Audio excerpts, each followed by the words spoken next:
The opinions and views expressed in the following program are those of the speakers and the host, and do not necessarily reflect those of Yoakley Scott Corporation and your sports network. Yeah, I've been closer to Jesus before, so can you help me out? Oh, can you help me out? Am I on my own? Am I on my own? Or can you help me out? Am I on my own? Am I on my own? Or can you help me out? Can you help me out? I've been scared to look in my soul.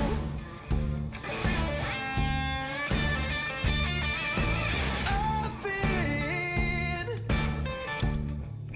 afraid I would follow alone. Yeah, afraid of the things I've been told.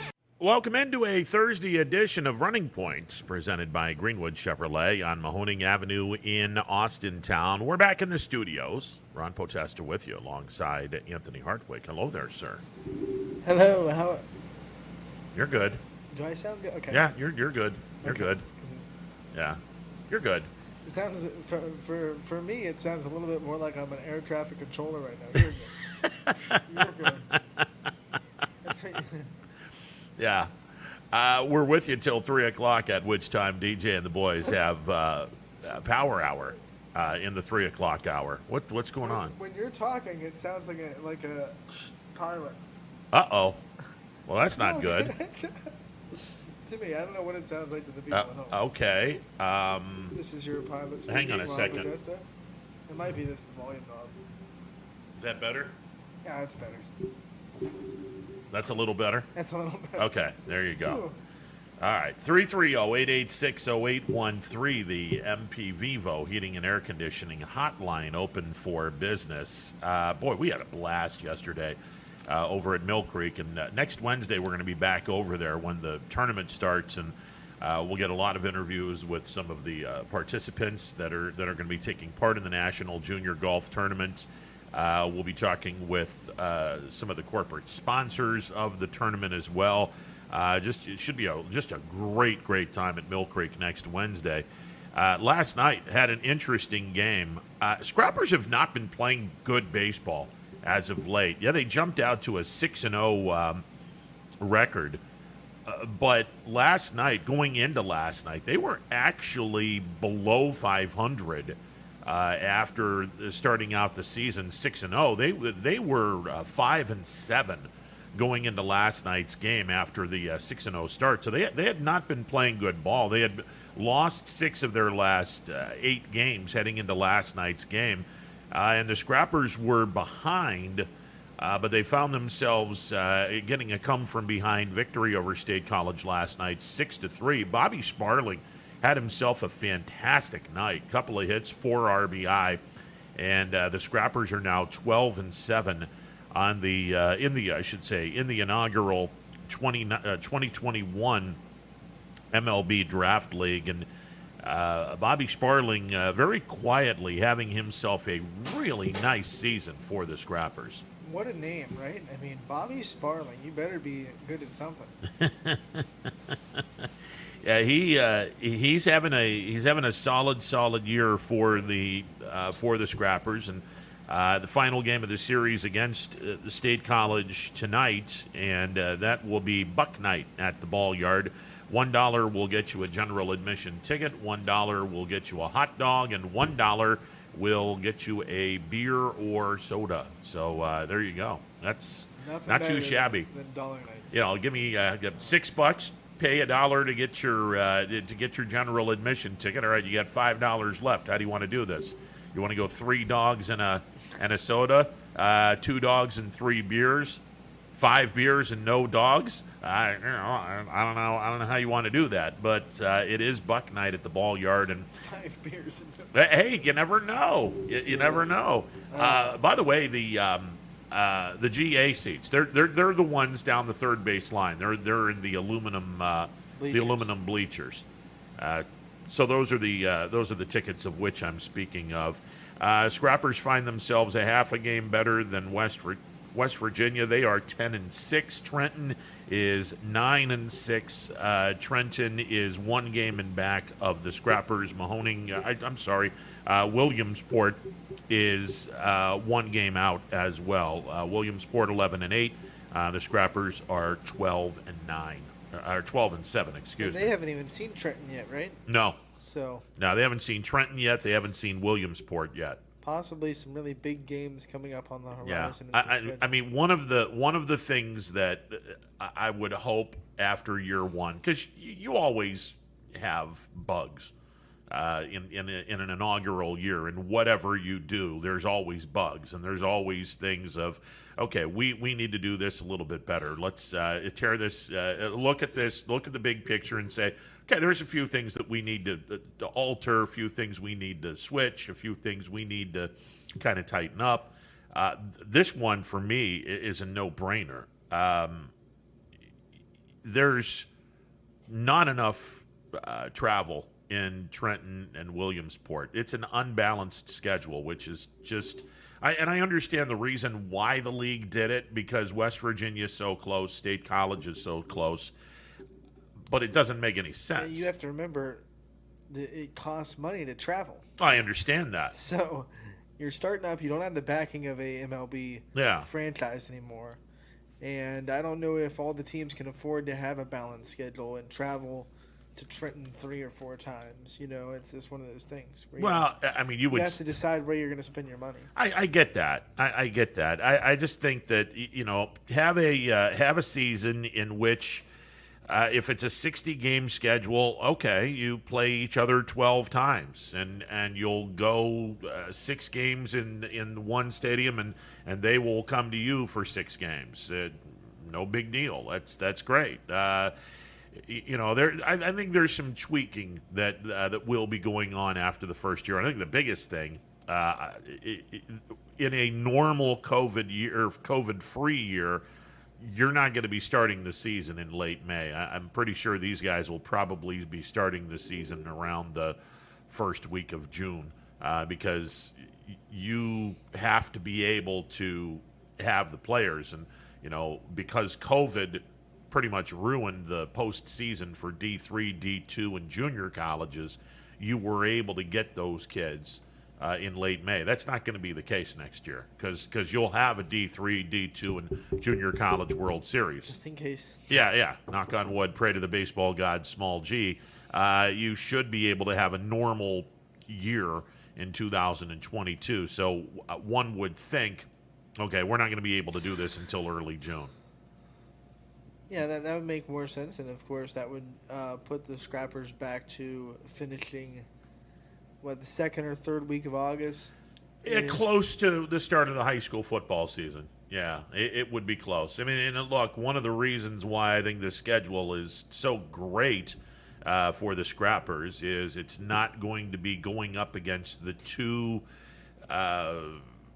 behemoths of the fall or late summer, and that would be high school football and the Canfield Fair. And this year, thank God, the fair is back after a 1-year absence, and we'll have high school football back to where everyone can now go to a game instead of just having a certain amount of people be able to go see a game. Now you get full people in attendance. Do you go to the fair a lot?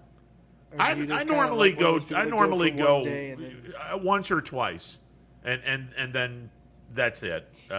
You can only do so much. There's a lot of walking involved, which is cool, but oh yeah, it's so cool. Yeah, the livestock. Sorry about that. Oh Lord. Yeah.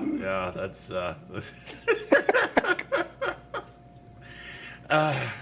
It's a good thing that you have a good sense of humor. Couldn't resist. Yeah, I'm sure you couldn't. Livestock is, you can only look at a cow so much, and horses and sheep and whatnot, and hopefully not have an allergy attack when looking at all that. The sawdust in those barns. Really yeah.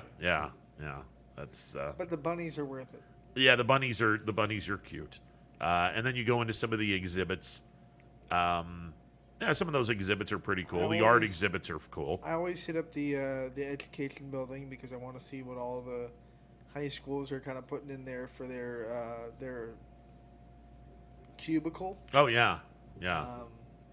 And then they usually have marching bands there on the Wednesday. Yeah, and that's pretty cool. Marching band show, which is nice to go and watch. Yeah. Because YSN, we make sure those marching bands get just as much. Damn right. I mean, if we're able to, we open the windows of the press box and we put the microphones out there. We put up that marching band. Wait a second. Are there some guys that don't have the press box windows open when they're broadcasting a game? I don't remember why, but there are some places where it was really hard to put the audio of the band. Hey, either the windows didn't open. Yeah. Or it was raining. Speaking of windows not opening. Oh, jeez. What a segue. Yeah. Maybe. The broadcast booth at Eastwood. Okay. That window, which is essentially a garage door, which I think is pretty cool in and of itself. Richie Giuliano and I it has to be a two-man team to open that damn thing up. I sprayed the hell out of it with WD-40 before the season started, thinking, all right, well, maybe it was just a little rusty, put a little WD-40 on it, roll the wheels up and down on this thing, no big deal, close it, try to open it up again, and I'm like, Rich, come here. I mean, it's a daily thing. He comes walking in. He goes, "Good Lord, what the hell?" I'm like, "I know. I can't explain it. That thing is a pain in the ass to open up, and then once you open it up, it's just perfect. I mean, the breeze starts circulating around the booth, and everything's back to normal again. Well, but trying to get that damn thing open is ridiculous. The good thing about it being heavy that there's no chance that some wind gust hits it and it goes. Oh, I know. Yeah. I mean, I don't know about you, but you're calling the game and the ball's hit. Yeah. I don't know about you, but the one wind gust we had early on, I swear to God, I was thinking we were going to be in the Wizard of Oz. This thing was just going to go up in the air and go somewhere on the course. I'm like, ah. Yeah, but we were safe. We were safe. The tent would just be like, yeah. The tent would be just going up in the air, and somewhere Judy Garland in the afterlife would be singing somewhere over the rainbow. I don't know, man. Me and Ron are just holding on to it as it's live television. Yeah, can't beat it. All right, so the Scrappers taking on the Spikes. Final game of this series. Again, 7:05 is it's supposed to be the game time. It's going to be probably around 7. That's another thing that's been kind of fun. When's the game start? Yeah, when the home plate umpire just says play ball. Oh, cool. I don't know. I mean, it could be 7. It could be 7:10. But at some point around 7 o'clock, we'll have some baseball and everyone will enjoy themselves. And but it's been a good year so far. You start that pregame show at 6:50. 6:50. Yeah. So no matter what, you're ready to go. Yeah, absolutely. And then we get the starting lineups in, and then we're good to go. We're good to go. Always put the national anthem on, and then we're set. Spikes still struggled with walks last night, didn't they? I think Sparling walked twice. Yeah, along with one of his hits. They weren't nearly as bad as the day before. I mean, the day before was just absolutely brutal. And we had this conversation off the air before the show started. Some walks, you'll have to tell me what percentage of which was which, because some walks are products of good at bats. Yes. And other walks are products of, oh my gosh, this guy can't hit the strike zone. Yeah. What was it for the Spikes this last? Was it more? I think there were some good at bats. I think that guys are fouling off pitches. You're taking borderline pitches that the pitcher just doesn't get to call him. He put this ball where he wanted to put it. Yeah. And you're just able to lay off of it. You tip your hat to that. Yeah, it's there, and you never want to throw umpires under the bus, but their strike zone may be a little bit different than those in the minor leagues. He speaks of himself. Well, hey, listen, I'm not perfect. I guarantee you, I will never admit to that. But 99.9%. Yeah, there's that 1.1%. Well, no, there's a little hell of a lot more than 0.1%. Trust me. But no, there's a few things involved in that. But at the end of the day, we had this conversation before. Look, at the end of the day, your job is throw strikes or put the ball in the strike zone when you're behind in the count, and it is hard to do. But if you've been pitching for years and years and years, you got to be able to do it. What drives me crazy is when I'll be at a softball tournament or a softball game or a baseball game at like high school level or college level, and I'll hear a parent in the stands or a fan. It doesn't necessarily have to be a parent because it's just a random voice. I just usually assume it's a parent. Sure. And they say, throw strikes. And it's like, what's the pitcher supposed to say to that? You know what? I was trying to throw balls. Good idea. I'll go throw strikes. I think he knows that he has to throw strikes, or she knows that she has to throw strikes. I'll change my game plan real quick. Yeah. I was trying to throw balls to throw them off, but you know what? Yeah. I like your idea better. Yeah, let me do that right now. Thank you very much for caring. Like everyone's trying to throw strikes out there, and it's obviously a strike zone that's like this. Yeah, absolutely. And you're throwing the ball from, if you're a baseball player, 60 feet 6 inches. Yep. And if you're a softball, 45 feet. I mean, you're throwing it at as hard as you can with movement, and you have to be accurate to a T. Yeah. Well, and it's why only 2% of people make it. Exactly. And there's a thought from some people that, okay, you're throwing the ball as hard as humanly possible, but if you don't have the pinpoint control that you would have if you backed off on your velocity about 5%, there are people that say, hey, okay, let's try this and back your velocity off a little bit, and then in the off days try to work on perfecting your craft. That idea has died down with the bullpen, because now you can come in as a bullpen pitcher. There are a lot of bullpen pitchers that have, a semi-successful bullpen career. Yeah. It's not like great, but sure, their command's not great, but they're throwing 98, 99, and the hitters are swinging and missing at it because they can't see it. Yeah, well, they can't see it, and the movement is ridiculous. So, I mean, which leads us into the bullpen, you can kind of make a living of having so command, but velocity that's ridiculously high at 98, 99, 100. Yeah. The other equation in that is, and I saw it firsthand with Joel Hanrahan. Joel was a first round or a second round draft pick. I think he was a first round draft pick out of high school in Iowa, and he was a first round draft pick out of for the Dodgers. And he was in Vero Beach when I was working there in 2002. And he's a two-pitch pitcher. He always was. His changeup was, it was average at best. He threw a mean slider, and he threw a fastball. And I remember Kenny Howell having the discussion, hey, if somebody tells you you have a faster track to the big leagues as a relief pitcher because you don't have 3 pitches that are considered plus pitches, take that opportunity. And somewhere along the way, Hanrahan late in the year got a promotion to Double-A Jacksonville. And then I saw him when I was in Double-A ball with the Cubs. I saw him in Double-A with Jacksonville.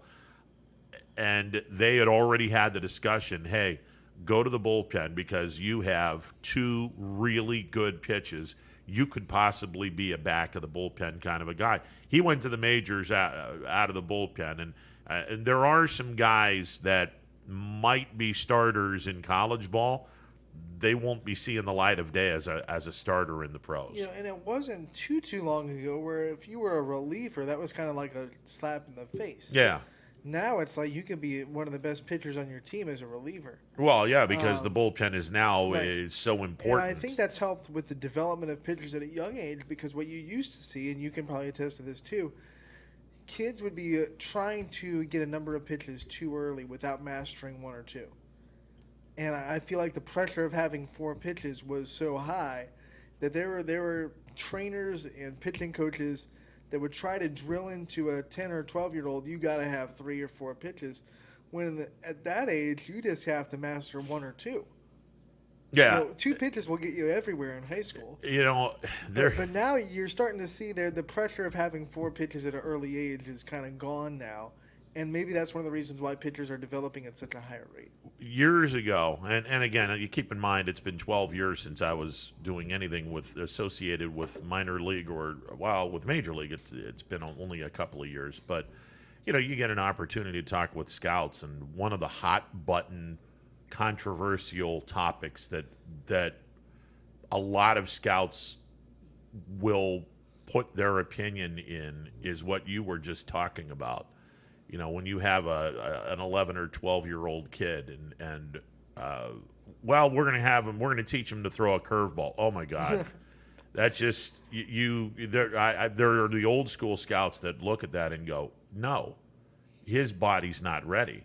He shouldn't throw a curveball till he's 15 or 16 years of age because the whole structure of his elbow isn't ready for that pitch. It's not ready for a slider yet. And in reality, if you really think about it, you have 3 pitches in your arsenal that you can throw if you really want to as a pitcher when you're young. You have a 2-seam fastball, you have a 4-seam fastball, and you have a changeup.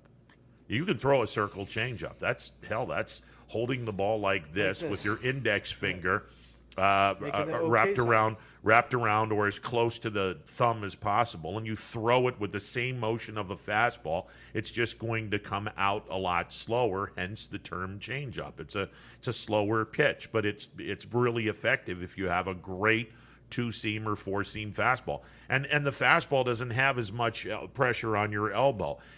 And like anything else, you shouldn't be throwing 5 or 6 different pitches if you don't have command of one.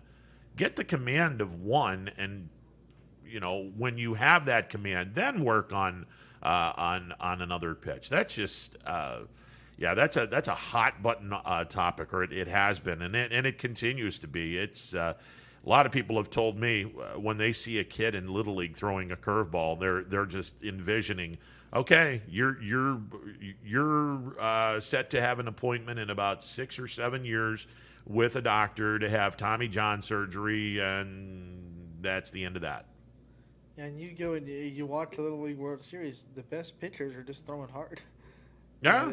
I mean, you don't need a curveball at that age. No. And none of the winning pitchers in the Little League Baseball World Series have a curveball. Well, I mean, they have a changeup or a little bit of movement on their fastball, but none of them have like a whoop. Yeah, I mean, it's... not anymore. They used to, though, because, like I said, the pressure used to be, well, you don't want to be a reliever because that's a slap in the face. So to be a starter, you have to learn these pitches. And that's why you used to see kids get taught at an early age to have 4 okay pitches instead of master 1 or 2 and roll with that. Yeah, and it wasn't that long ago. I mean, I feel like it wasn't that long ago when starting pitchers were throwing multiple double-digit complete games, where guys were throwing high 200s, low 300 innings. Can you imagine that now? I mean, if you pitch 200 innings in the show, everyone gives you a pat on the back and say how durable you are. I'm just giving people a side glance, going, "What are you talking about?" That was before we really knew what kind of stuff that does to your arm. Like with advances in technology, we kind of learned maybe that's not the safest course of action. Maybe. Well, yeah. You know what I mean? I mean, maybe that's gonna higher the percentage that you're gonna have an injury earlier in your career. It's interesting. I mean, guys that threw the ball every single day, or at least not pitch every day, but throw the ball with a long toss or whatever every single day, way back in the day. I mean, guys like Bob Feller, he never had a shoulder problem. I mean, he just threw the ball, and if you weren't pitching that day, you threw the ball. Shoulder problem, or did he never get bothered by his shoulder problem that he actually had? I don't think he ever admitted because there were a lot of NFL players that would probably adamantly say back in the 70s or 80s, I never had a concussion, or Oh, of course, but you had multiple concussions. Let's be honest. I mean, that's yeah. You know, just because he's able to fight through it doesn't mean he didn't have it. You know what I'm saying? Well, he never admitted to it. Right. He never admitted to it. Nolan Ryan's another one, and he said, I never had a problem with my elbow or my shoulder or anything like that. I mean, I just threw the ball. Okay. I mean, it just I don't think there's an exact science, but you know, some of the older scouts that are probably not in the game anymore because the game has changed so much. They would have sat back and said, "Don't throw a curveball till you're 15 or 16 to let your body and the muscles in your arm fully develop before you start throwing that." And I think the bigger message was, why are you messing around with that pitch when you don't have the one pitch down pat? The problem with that old school way of thinking is that they would say that, but then they'd also say, you have to be a starter to be successful, and to be a starter, you have to have those pitches. Well, the game has changed. It's one of those things where back then, you would tell a kid, you don't have to have those pitches, but then they would see on TV or on the radio, all these pitchers have all those pitches, so I need to have them, or I'm not going to get them. Yeah, but that's a grown-ass adult, and you're just a young kid. Kids can't make that. Well, I understand that. You know what I'm saying. I mean, that's where the parents have to come in. These trainers made their money because they know that they could take advantage of the kids seeing that all on TV and think. I'm shocked that you would say something like that.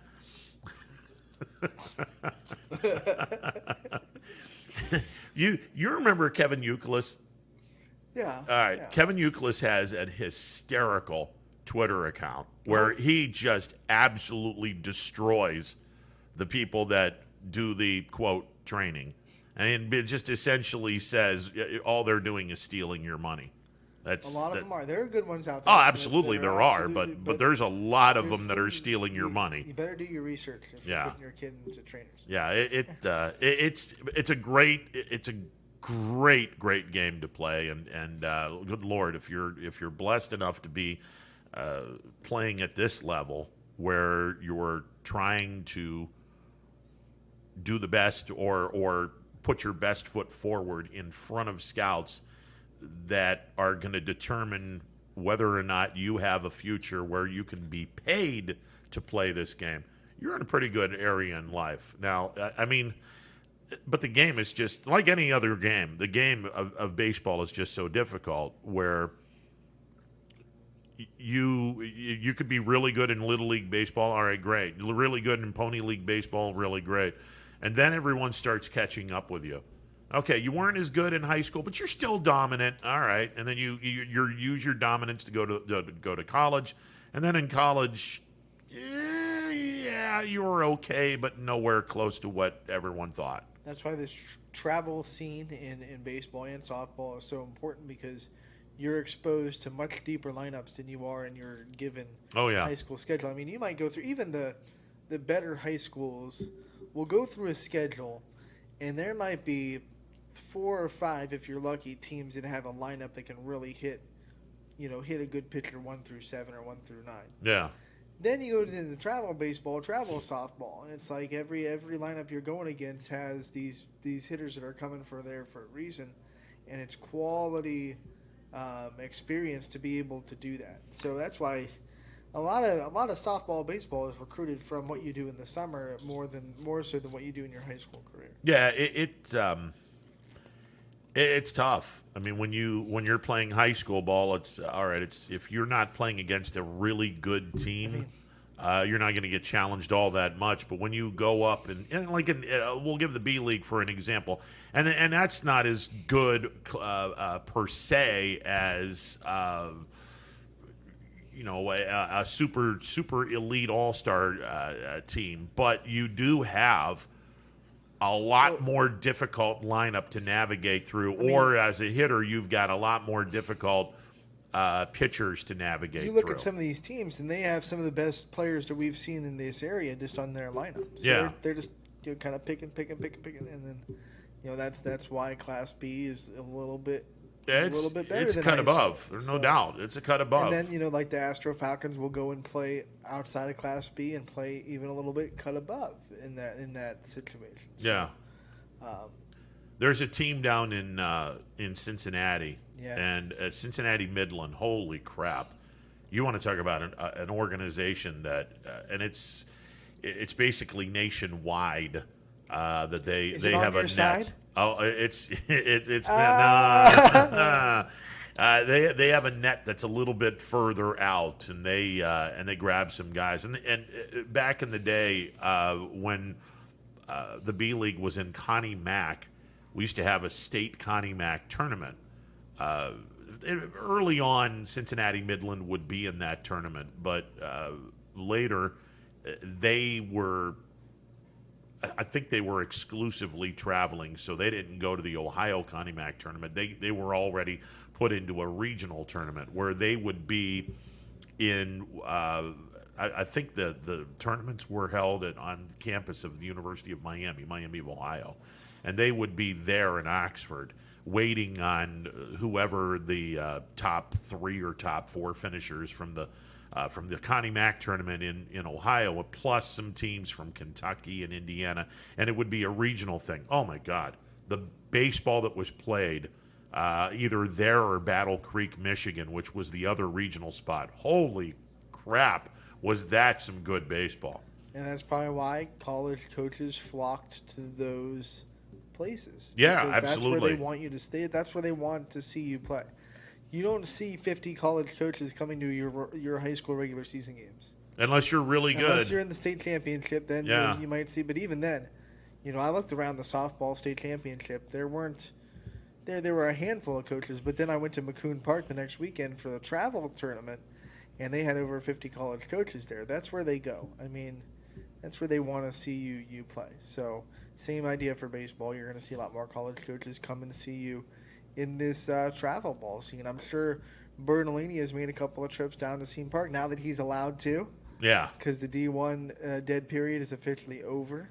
So now he can go and watch these kids at Scene Park and watch them play against lineups that are much more secure than the high school. I can only imagine the amount of college coaches that are going to make the trip to Youngstown when the NABF World Series gets going, because it's not just about the teams in town, although there will be 2 or 3 teams that are going to be in the NABF World Series, but there's going to be some teams from New York.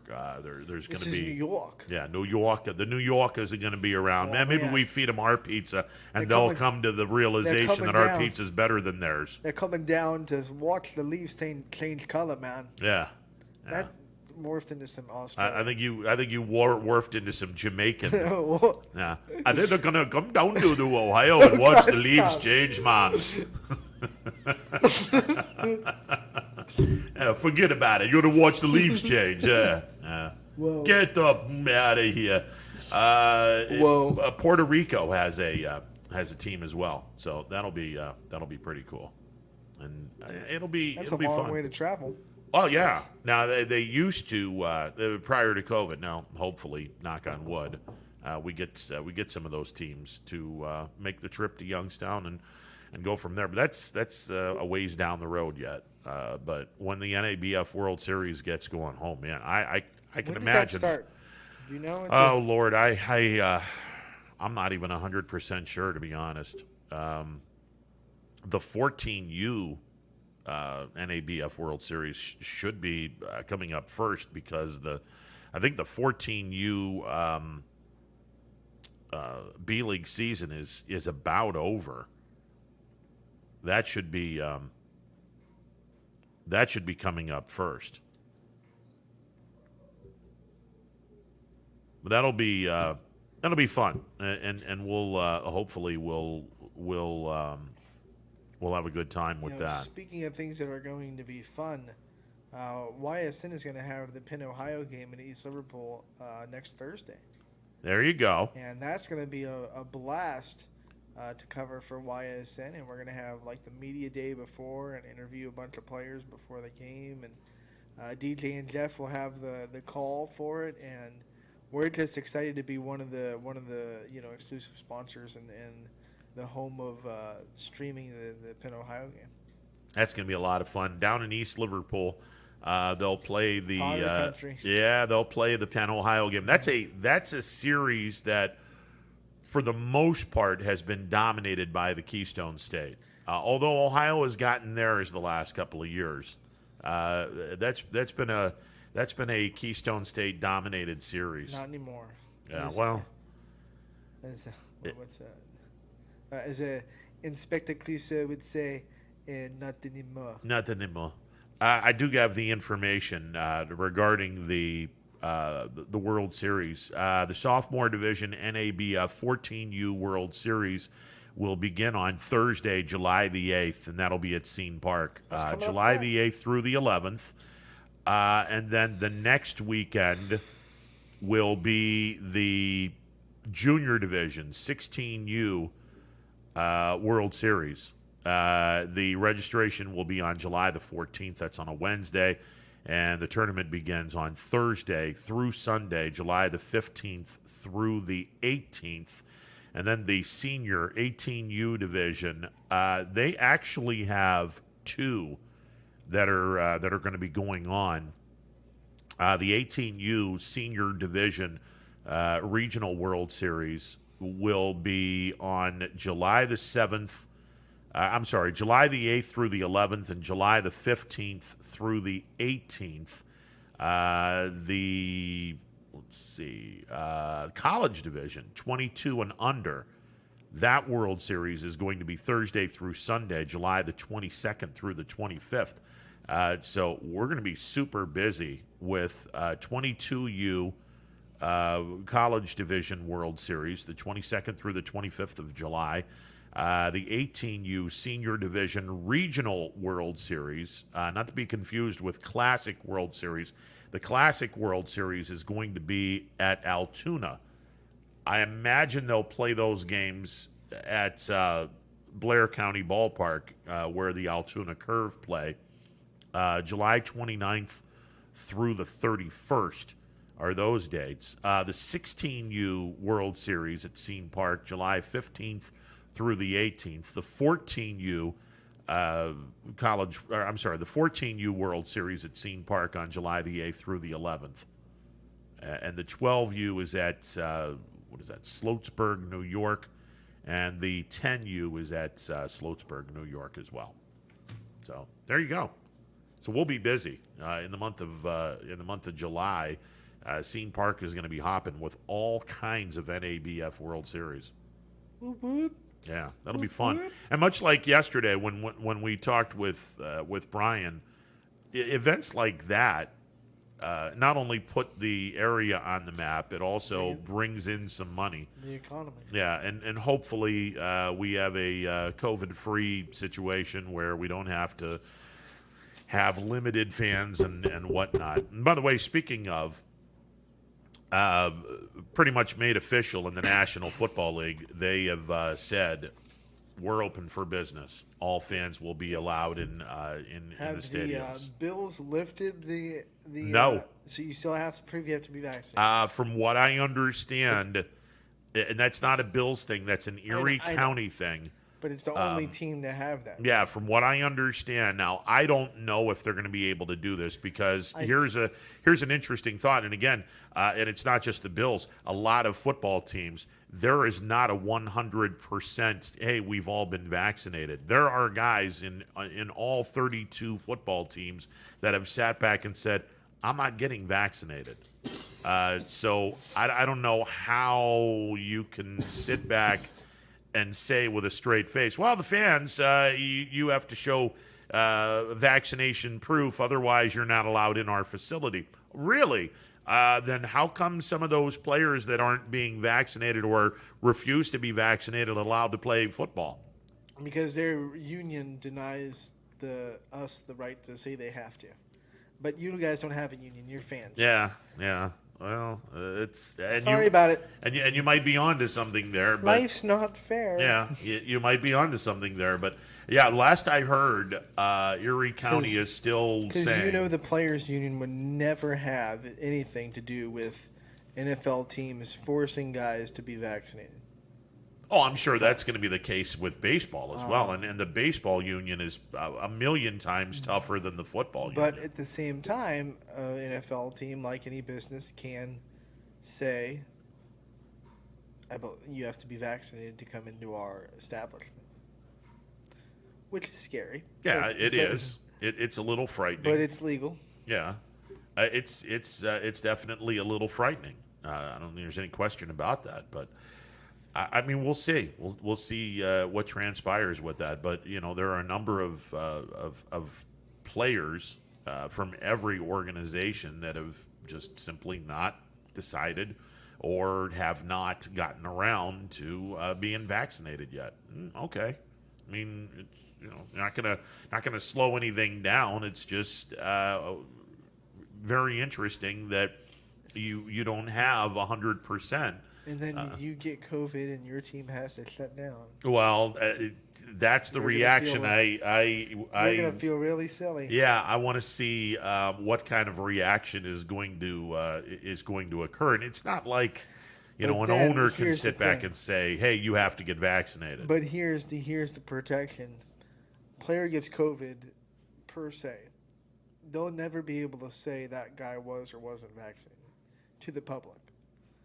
That won't be public. Like, the media won't be able to find out, hey, this guy wasn't vaccinated, so that's why he got it. Because even vaccination is not 100% guaranteed. Oh, of course not. Yeah. So, and no one would release that. I hope no one released the player's information on whether or not they're vaccinated. Well, yeah, then you would get into some serious legalities that you don't want any part of. Right. So I'm looking forward to not just the NFL. Obviously, Youngstown State made the announcement yesterday. We're open for business. The tailgate lot is back to normal. We're going to sell as many tickets as we can.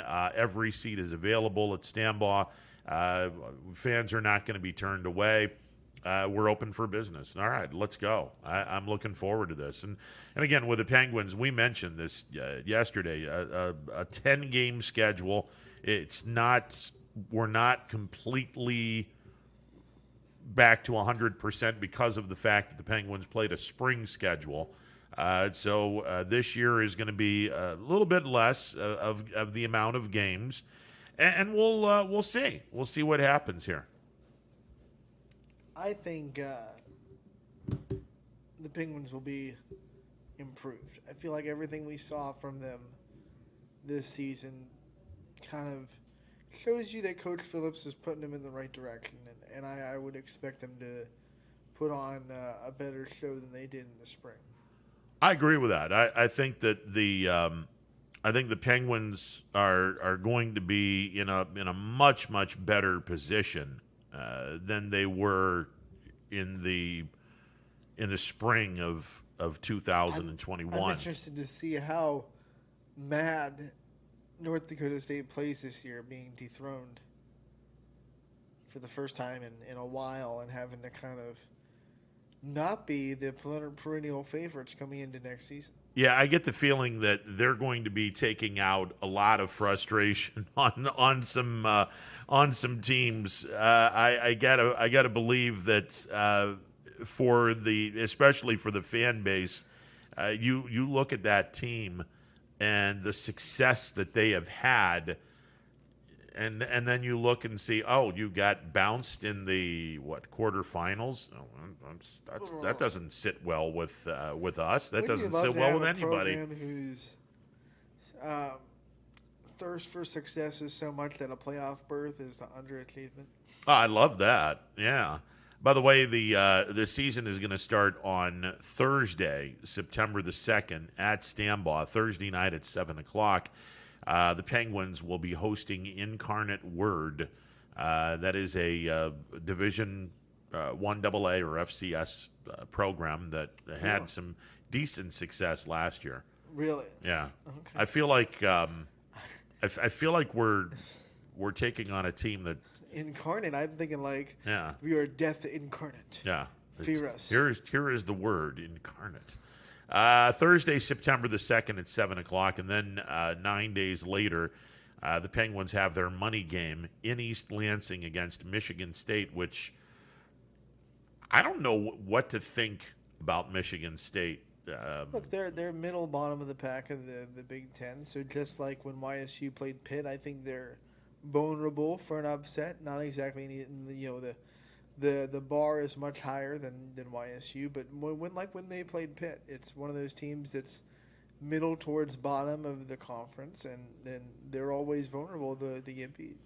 Look, if they have a good showing against Michigan State, that would be phenomenal. By the way, you got a week off after Michigan State, so 2 weeks after the Michigan State game, you'll start the conference schedule. Western Illinois comes to town on September the 25th. That'll be a 6 o'clock contest, 6 o'clock at night. So that'll be an interesting game. Then Youngstown State the following Saturday, October the 2nd, they will go to the Unidome in northern Iowa to take on UNI. That game is still, game time has not been announced yet.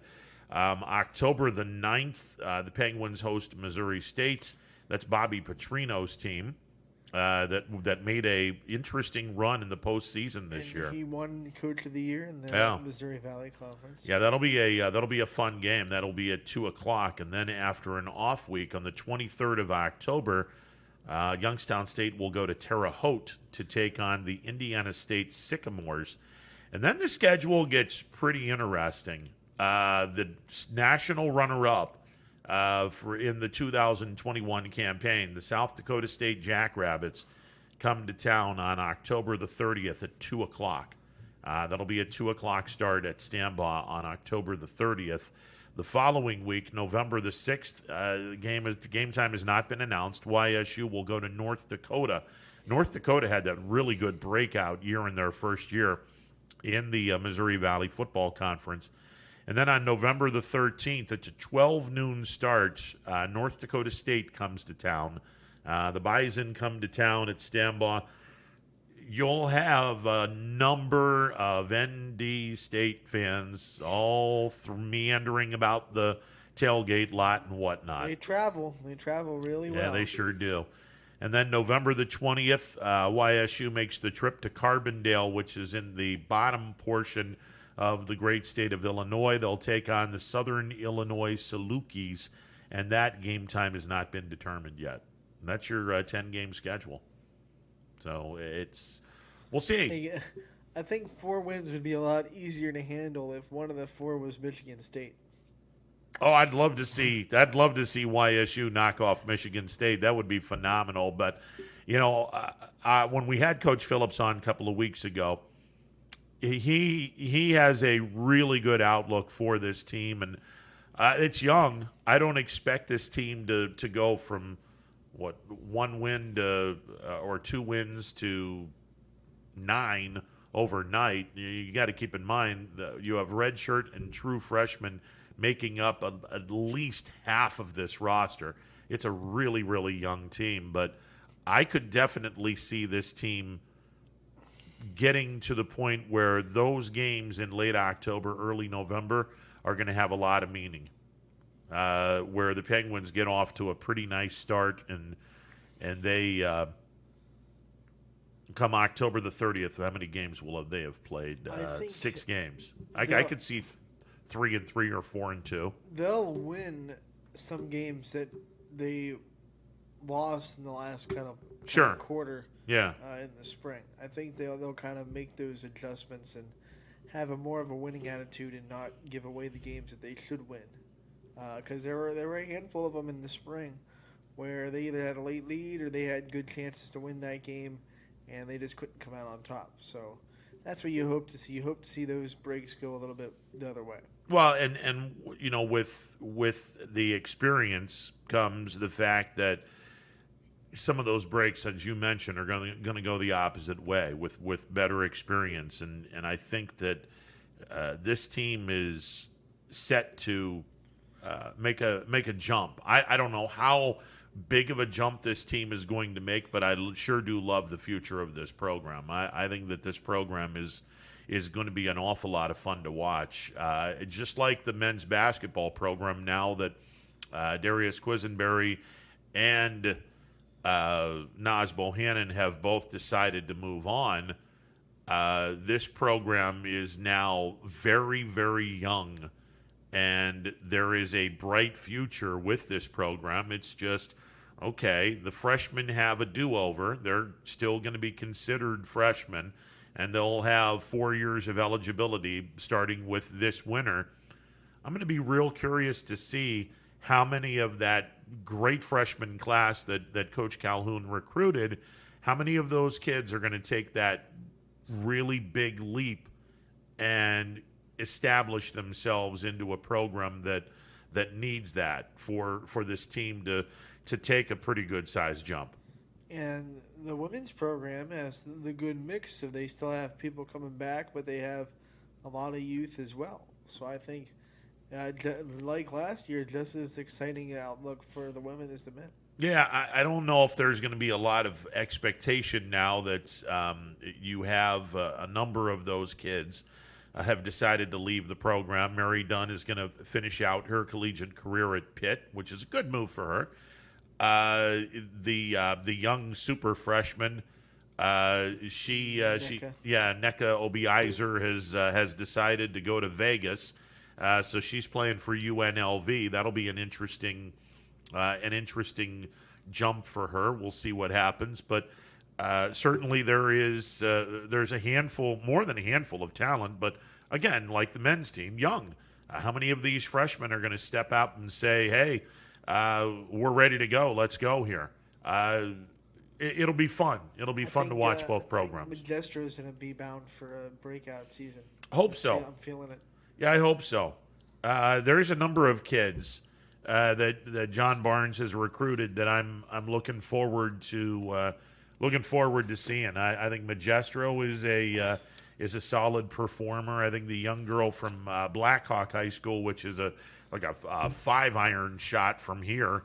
Once you get into Western PA, that's where everyone goes to school in Blackhawk. So there's a kid there that has performed really well, and they got some veterans. It'll be a fun year this year. And if you take that shot with the way you shot yesterday, you might go straight to Blackhawk.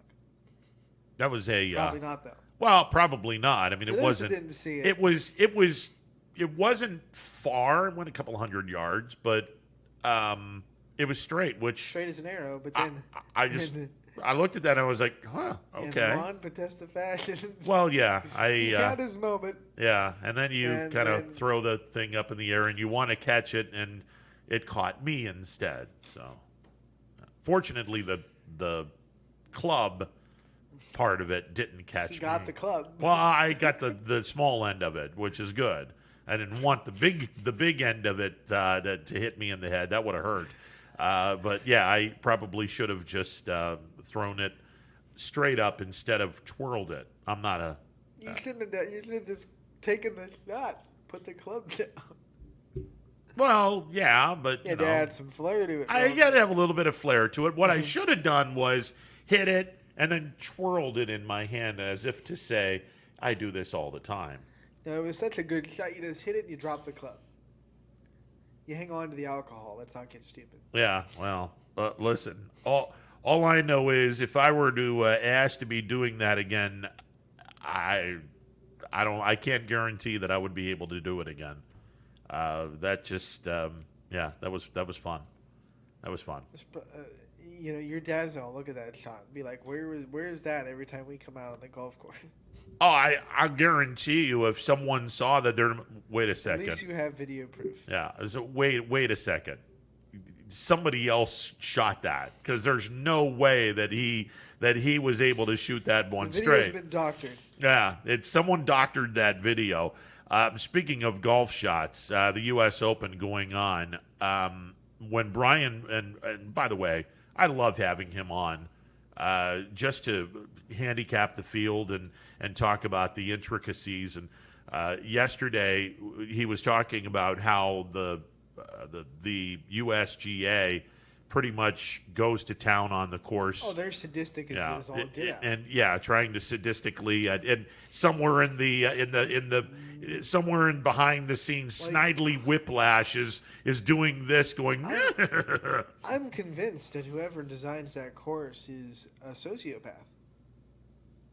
Well, all I know is it's hard as hell to do it that course. Yet The USGA has designed it. The U.S. Open is underway, and we already have guys at 2 under par, albeit it's early. Matthew Wolff, 3 holes, he's birdied 2 of them. That's just to breed hope. And then the USGA swipes it out of you like a little.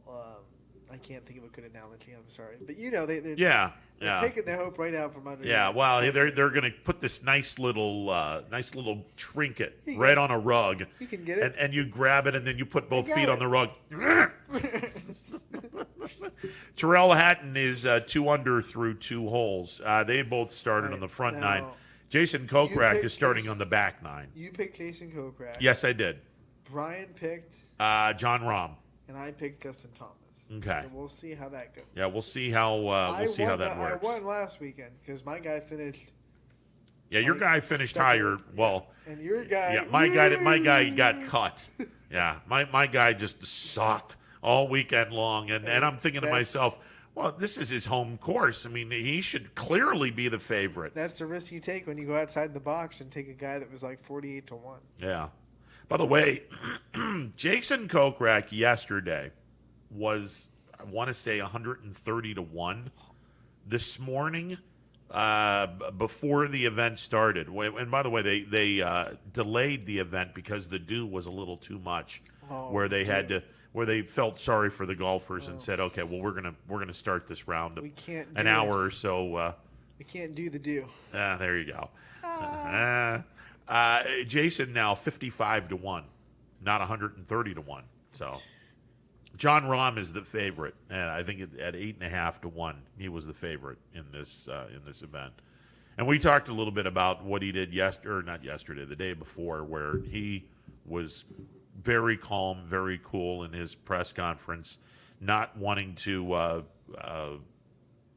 yell and scream or throw anyone under the bus, which is a good thing, because had he done that, he would have probably risked an awful lot of his brand, because it's a little bit different when you're your own boss in sports.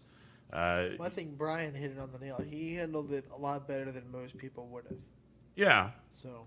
Well, but I mean, if you got a huge brand and you're a professional golfer, and then you throw everyone under the bus, you can see the amount of sponsorship that's going to look at this guy and go, we don't want to be part of this guy anymore. That was just such an unprofessional thing to do. We don't want to be part of this anymore. And unfortunately, it happens. There's a lot of people that have lost an awful lot of sponsorship because of things that are said or things that are done. It's a little bit different when you are your own entity. You don't have a team that you can fall back on where the team throws out a tweet that says, hey, this guy, then makes excuses for the guy, why he said what he said or why she said what she said. And, you don't have that to fall back on. No, you don't. And you're kind of in charge of how much money you make, because it's all you. It's such an individual sport.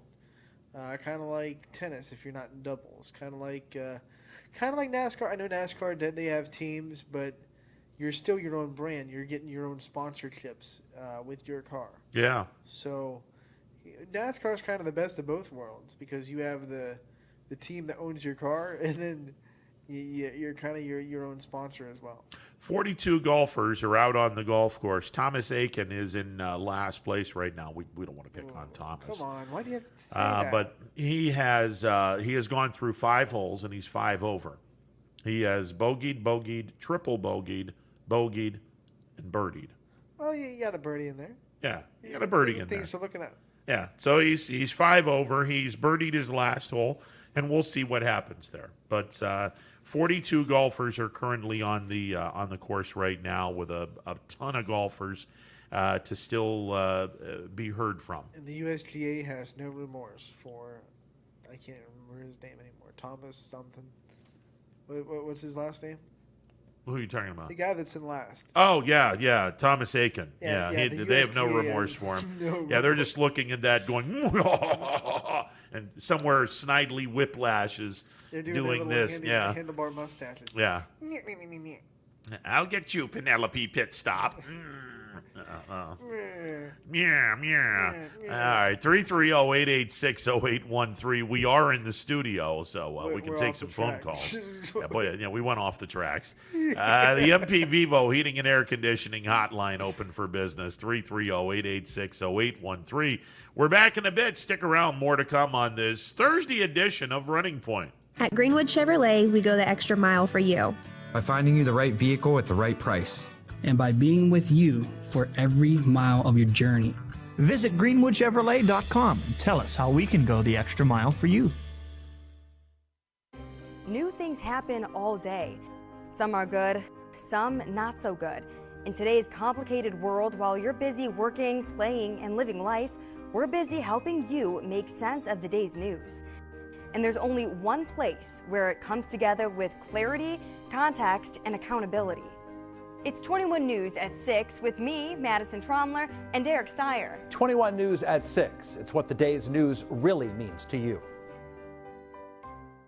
Welcome home to a home made homier with Baird Brothers Fine Hardwoods.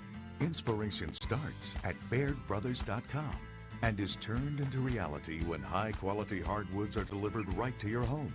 Baird Brothers has the latest design trends, shiplap and skinny lap interior siding, antique oak rustic flooring, and, well, you'll find them all at BairdBrothers.com. Ordered easily, delivered conveniently, enjoyed comfortably. BairdBrothers.com. WRS Wealth Advisors, the area's premier wealth and retirement specialists. Located on South Avenue in Boardman. Hi, this is Jim Myers with Myers Family Insurance, your local Medicare and retirement resource. We're excited to have sports back. Whether you're on the field or cheering from the stands, sports unifies communities and brings hope for the future. We're all one team working together.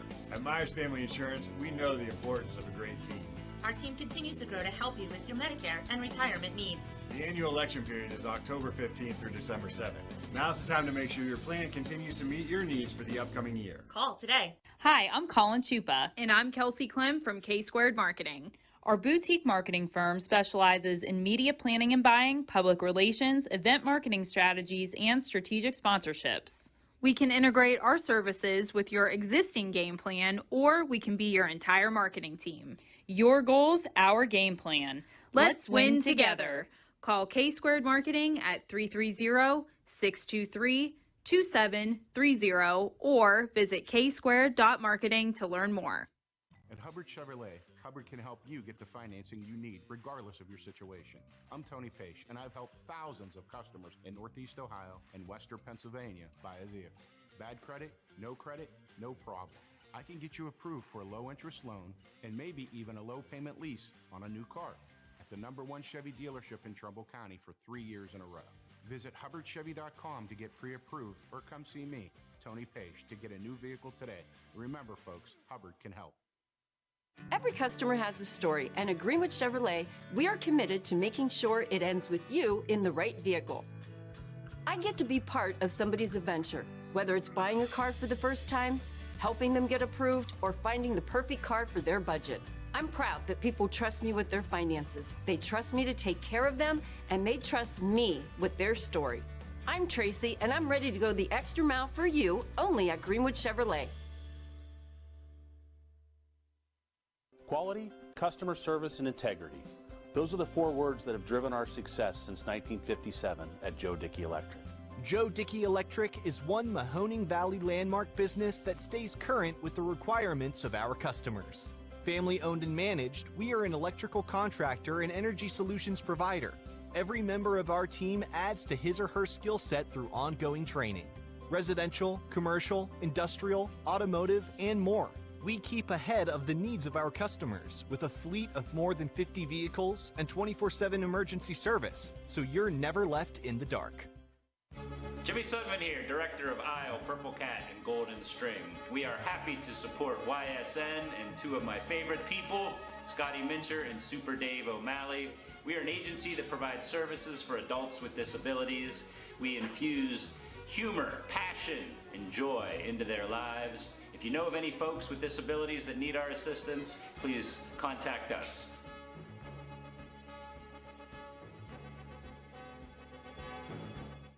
Your teams work hard and give it all they've got. Well, so does ours, because 21 Sports and YSN give you extra effort when covering local sports. 21 Sports and YSN, winning coverage of our Valley's teams.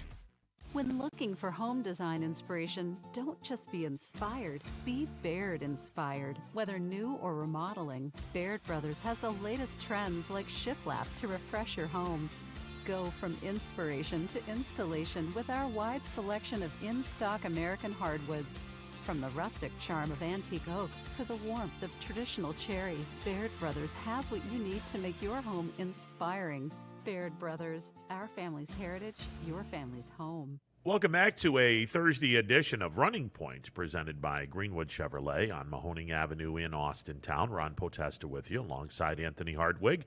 MP Vivo Heating and Air Conditioning hotline open for business, 330-886-0813.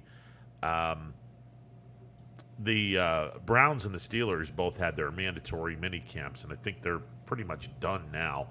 Everyone had their mandatory mini camp, which precludes the training camp opening in late July, and then you get the preseason started. Then before you know it, summer's over, we get the regular season, and everyone's happy until the white stuff starts falling from the sky. Then don't talk about that white stuff. Yeah, that white stuff is. Am I good? Yeah, okay. There we go. Don't talk about that white stuff. Yeah, I don't like to hear about it either, but they're big news, and Tom Withers, who is such a good reporter, he's in charge of the Cleveland sports with the Associated Press.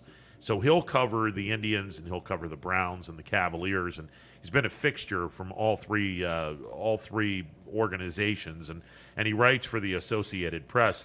Has a piece today in the paper, in the local paper, about how Baker Mayfield is in no rush for his contract extension.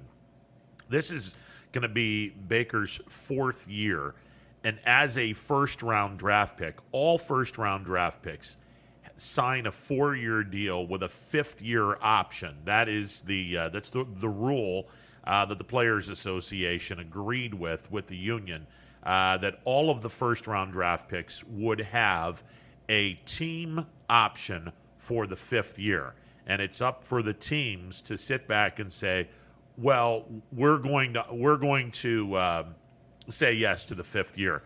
I believe the Browns have already committed to Baker for their 5th year. Pretty sure they have. But again, this will be his 4th year. He's up for a contract extension. I'm going to be curious how the Browns handle this one, because there's a lot of guys in that organization that are going to want to be paid, and you, unlike baseball, you have a salary cap that is strictly there, and you cannot go over this cap. It's a very hard-line salary cap. I'm going to be real curious to see what the Browns do with this. I think this is a big year to decide that, because he took steps forward last year, but the year before that, he took steps back. So yeah. Where does he go this year? You want consistency. Here's the because he's been good his rookie year, iffy the next year, good last year. What's he going to do this year? We don't really know. Yeah. Here's the one guy that doesn't have that 5th year option because he was a 2nd-round draft pick. Nick Chubb is done as a Brown after this year, unless the Browns agree to signing a deal with Nick Chubb. He is done as a member of the Cleveland Browns. And boy, there's a school of thought these days that, well, running backs are a dime a dozen. Let's let him go after 4 years. We got the most out of him. Let him sign somewhere else, and then we can go out. We can get another running back early on in the draft. Use him for 4 years, because you're not going to pick a running back in the 1st round because there's no reason to. There's a lot of people that believe in that school of thought. You don't pay running backs, especially especially ones that have had knee injuries before in college, because he did tear his ACL at Georgia. Yeah. So as good as he's been, and he's been one of the top running backs in the league statistically, maybe the best. Especially last year. Last year, he was last year he shared some time with Kareem Hunt, and we really didn't see 1,800 yards, what he probably would have been able to do. But they're so damn deep. Per carry. But per carry, yeah. I mean, he was 5 yards a carry. It's ridiculous. It's hard to, because running backs are a dime a dozen. That type of running back isn't. Those numbers aren't. It's going to be a tough decision.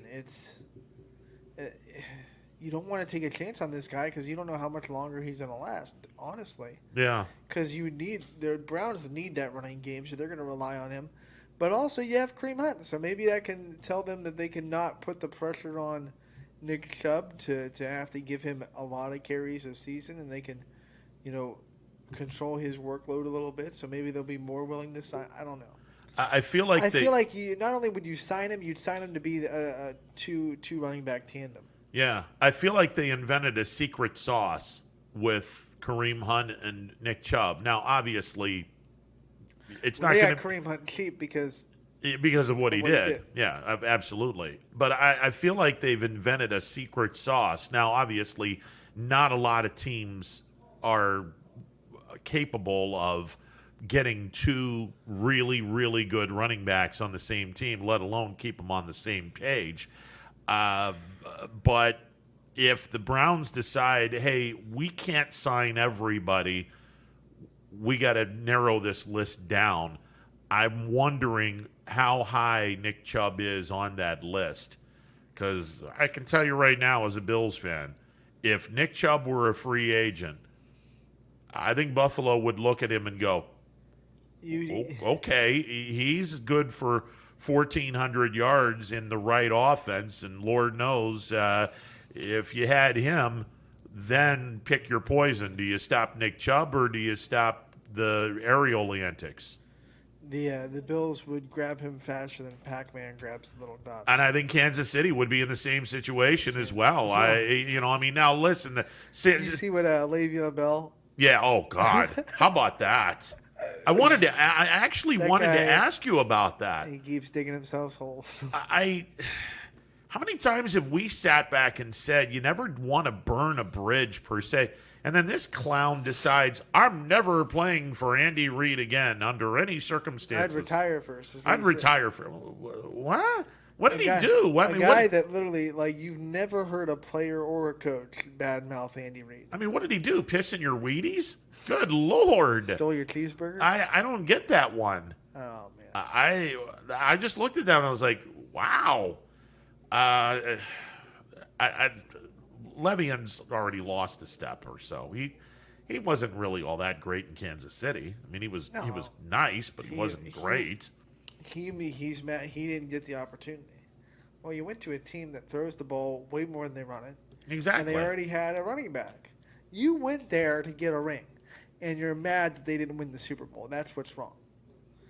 He went there because the Chiefs were a favorite to win the Super Bowl, and he wanted his championship ring. And he wanted another one. And he didn't get it. Oh, well. Now he's whining like a baby, kicking and screaming. Well, it's something clearly look, I mean, if Andy drew Reid, his ire. We have never heard a player or coach ever say something bad about Andy Reid. I mean, other than Terrell Owens, but again, Owens is goofier than but even than anything. wouldn't he? I don't even remember what he said. Not much, right? I mean, so I don't understand that one at all. Well, let me ask. I mean, where's the pecking order? Let me throw four names out for the Browns because I believe they already took care of Myles Garrett. I'm pretty sure they did. Right? Yeah, I'm pretty sure they took care of Garrett. So let's go with the four guys that they have not taken care of yet, and they're all offensive guys. Actually, let's go five because Ward was the number 4 pick overall in the 2018 draft. 2018 draft. All right, so let's go with 5 guys. You got Mayfield, you got Ward, you got Chubb, you have OBJ, and you have Jarvis Landry. Of those 5 guys, from 1 to 5, rate the we got to have him. 1 is the best. 5 is he's the one that is going to be low on the food chain. Well, it also depends where they are in their contract, right? True, but I believe I believe all of them are pretty much ending at the same time. As if we need to sign them and we have to pick who we have. Yeah, to sign. and keep in mind that you do have a salary cap. Look, you got to go. Quarterback. It's a quarterback league. You got to get your quarterback first, right? So Baker's going to be number 1 on that list. But now the other question is Baker Mayfield worth $30+ million a year? Well, you can say what you want. That franchise hasn't won in a long time. This is true. And they're winning with him. So, yeah, he's worth it. Okay. Because I don't know how much there aren't too many markets for Baker Mayfield, probably. So, yeah, I think Baker understands that he's good in Cleveland, and he's not going to get, hopefully. You don't know his mindset. Yeah. Hopefully he doesn't gouge them. And then the other end, the Cleveland, absolutely, they're kind of, they're in a vice grip because he's won in Cleveland. That hasn't happened. Yeah, this is a weird situation. A quarterback has won in Cleveland. Yeah. Like, we haven't seen that since 2003 with Kelly Holcomb. Yeah, Holcomb was the quarterback. But I don't think Mayfield's elite. No. And that's where the rub is. Where, okay, if you're going to pay someone $30 million a year, he better be an elite quarterback or an elite player. But you have to, because he got to the divisional round and because he did a lot to get them there, top 10 at least? He's borderline top 10, yeah. And this is why this year is so huge for him. Not just him. This is huge for the Browns. We saw this act in 2003. They went to the playoffs. All right, great. Listen, it wasn't that long ago. What was it, 2018, where all these people were screaming out of the woodwork, oh, my God, this is a Super Bowl caliber team. And then the season went sideways because the first half of the schedule was a train wreck for the organization. I don't know where the Browns are going to finish this year. I think that there could be 13 wins. It could be as low as 8 or 9 wins, and maybe even lower. I honestly don't know what to think about this team right now. There's an abundance of talent. I don't think there's any question about that, but I don't know where this team is. And for Mayfield, in terms of getting that contract extension where he's going to get paid a ridiculous amount of money, it's a big year for him. Because if the Browns fall flat on their face this year, I would think that the organization is going to say, hey, thanks, but we're going to move along. I don't know, though. It's just that's why this year is such a big year. But I'm with you. If he has a good year, your quarterback it's the most important position on the field. You got to have someone there. So look, if you don't get Baker Mayfield, you don't sign him. Your options aren't very. You either go in the draft, or you get a free agent. Yeah. And right now it's. And how many free agent quarterbacks have really worked? How many free agent quarterbacks are going to take Cleveland as far as Baker has? It's just. That's a good point. So I would say Baker won. Okay. Now this is where it gets tricky because their secondary sucks. And Denzel Ward is like the one bright spot of their secondary. Yeah. But Baker needs his weapons, right?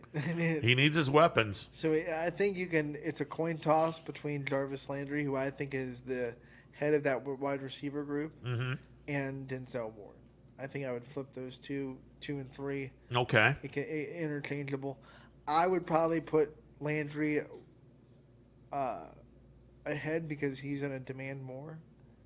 Because you pay wide receivers a little bit more than they pay cornerbacks. Okay. 4 would be Chubb. 5 would be OBJ. I'm with you on 5. OBJ. I don't think he's needed. I think he's good. He's a nice weapon to have. He's not what made the Browns great. It's not that he's. They played their really good games when he wasn't on the field last. Yeah, he's a nice player. I just don't think that he is as good as he thinks he is. No one's as good as he thinks he is. And honestly, I'm with you on this. 2020, you won and went to the playoffs and came pretty close to beating Kansas City without Odell Beckham Jr. Right. Honestly, I think that the Browns are a better team, and it sounds so bizarre to say it. I think the Browns are a better team when he's not on the playing field. You know why, though? Because that makes Baker Mayfield a lot more comfortable spreading the ball around. Yeah. And for different reasons, but the same idea happened when the year Matt Stafford lost Calvin Johnson might be statistically one of his best years of his career. Because Calvin didn't demand the ball like OBJ does. He didn't throw fits. But he was so good that I think Matthew Stafford felt like, I got to get Calvin Johnson the ball. Yeah. And all of a sudden Calvin Johnson retired, and then Matthew Stafford started to pick and choose where to throw the ball. No, there's a lot of truth to that. It's not that OBJ isn't a good player. It's just, when he's healthy, he's good.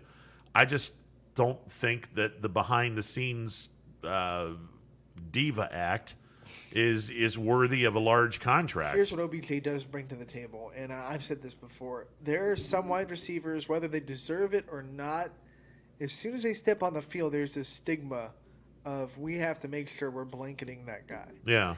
And I feel like OBJ carries that a little bit more than Jarvis Landry, whether it's deserved or not, because he brings that persona. He brings that, oh my gosh, we can't let OBJ beat us. And that's probably why sometimes Jarvis Landry gets left open a little bit. Well, he demands the defense's respect because of this aura or cachet, whatever, the weight his name brings to that roster when he's on the field and demands defense's respect. See, I think Jarvis Landry is a better receiver overall, and frankly, I don't even think it's close. Me too, but at the end of the day, it's like, when defenses look at the scouting report, they go, well, we can't let this OBJ guy beat us, right? Yeah. Yeah, the analytics say one thing, the statistics say another. It's weird. But I would much rather have Landry on my team than OBJ. So OBJ is fifth, and he would be an afterthought for me in terms of wanting to sign the guy. I would have a hard time differentiating between Ward and Chubb. Nick Chubb is special. Yes, he had a blown-out knee at Georgia, but this guy is special. Denzel Ward, I like him. I think he spends a little bit too much time in the training room, and when he's on the field, he's good. I don't think he's elite.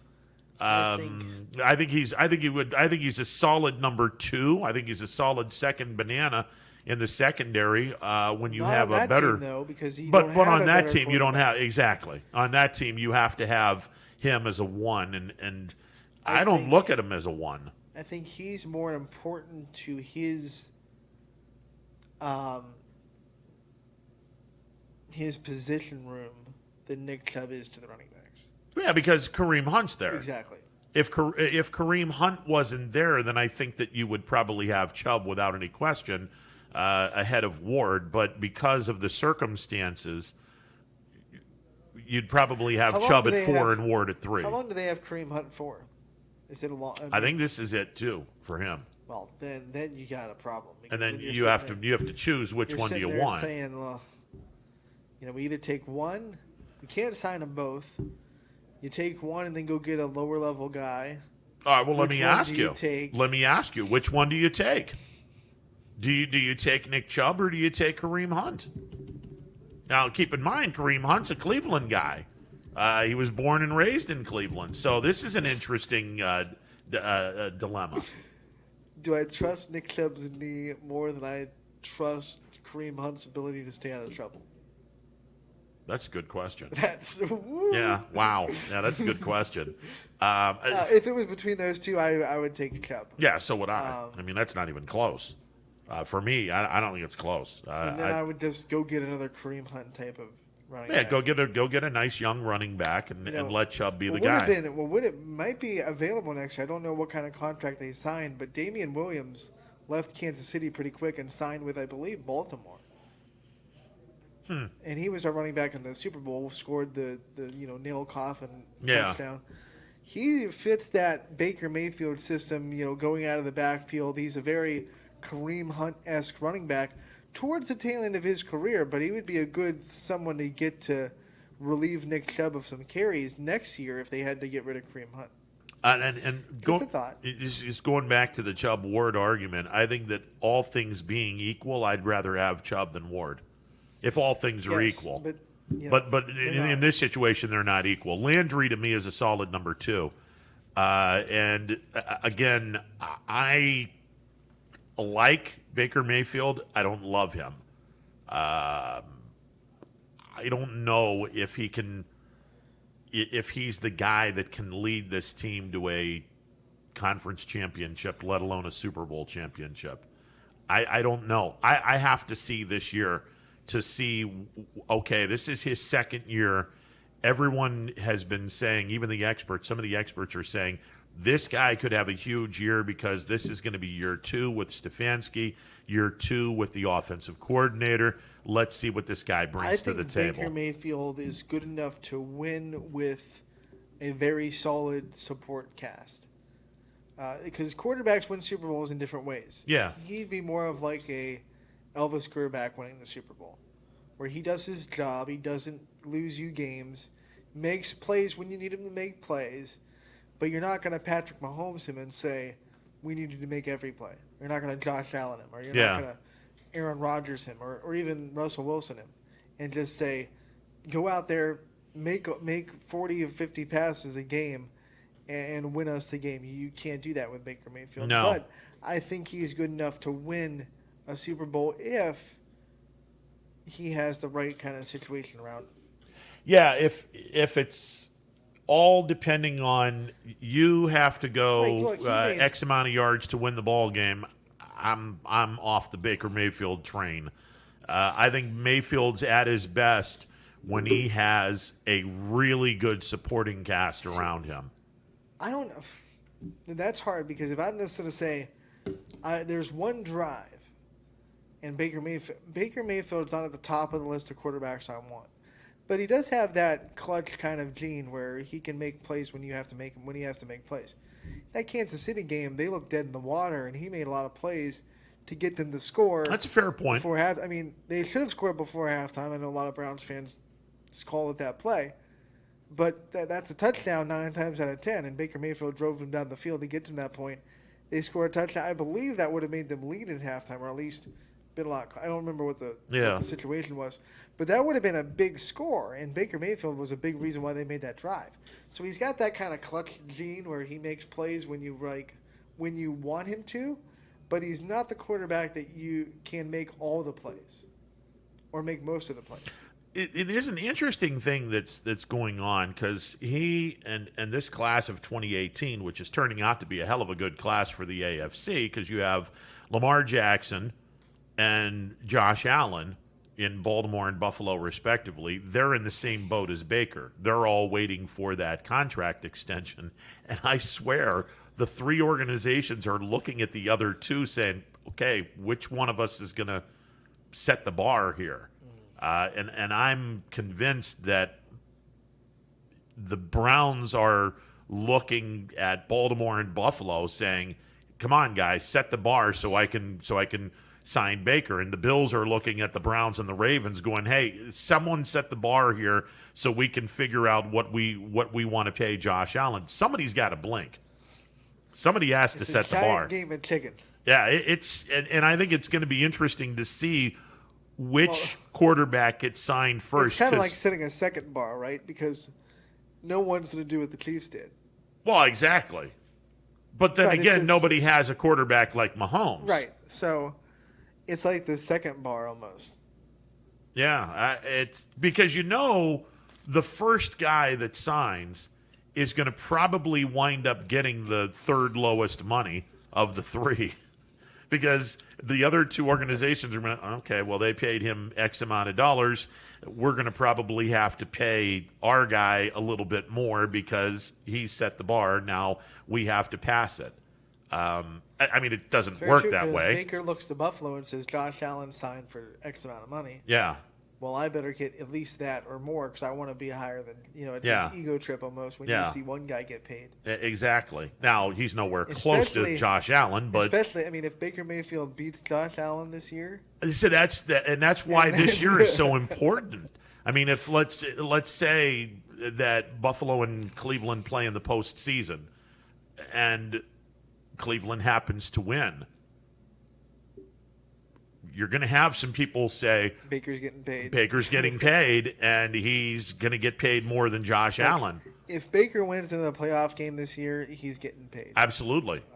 I agree with that. I for better or for worse, I agree with that. And if they're as good as what the Browns nation or Browns fan base is saying, he gets paid, and he'll get paid handsomely.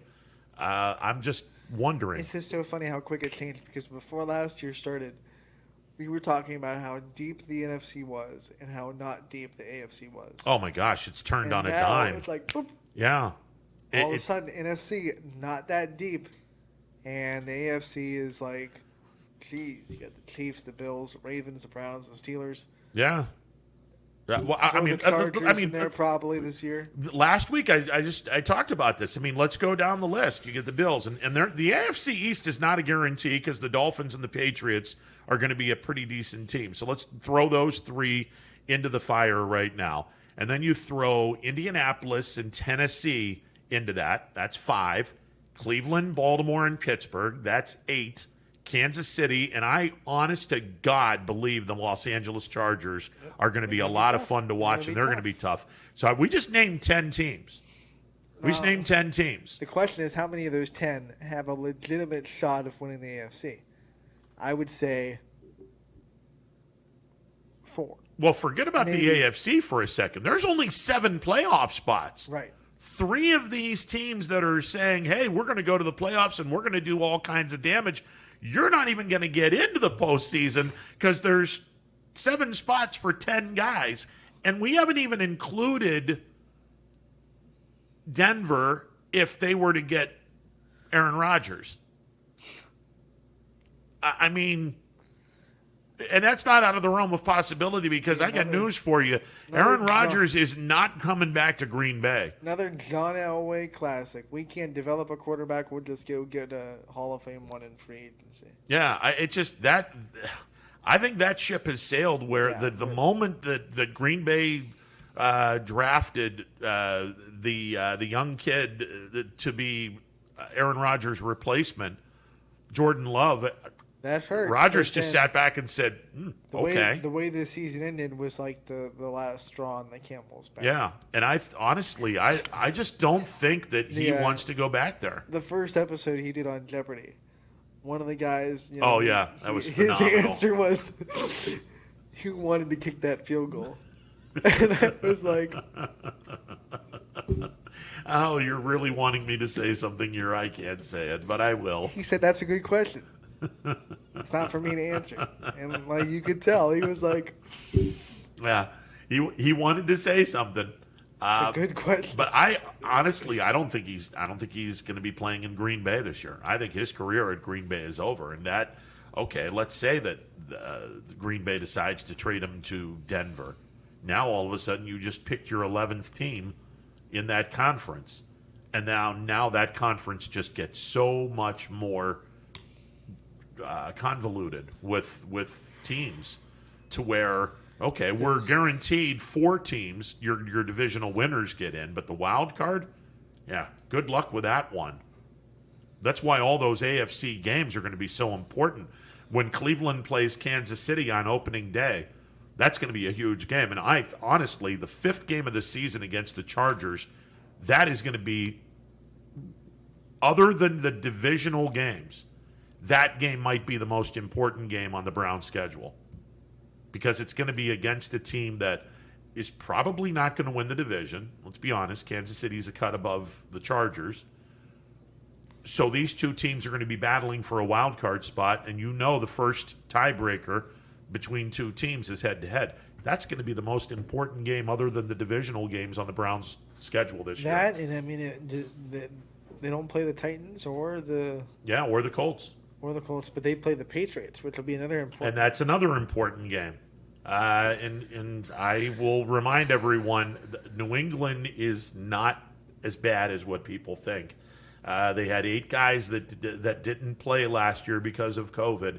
They're not going to be that bad of a team. They're going to be fun to watch. They didn't play, so are they going to pop up and be just as good as they were in 2018? I don't know. That's a good question. I honestly don't know. We'll see what happens with that, but yeah, because you can't just take a year off of professional football and just be like, so well, unless you're really special, but most guys can't do that. Yeah. So we'll see how they look. The people that decided that let's take a year off and come back. The Chiefs have one of those guys too. I mean, Tardif out of their offensive line. Yeah. Just took the year off to go be a doctor in Canada, which great reason to take off a season. Hats off to you. But you're going to come back, and it's like, are you going to be in the same shape? You just don't know.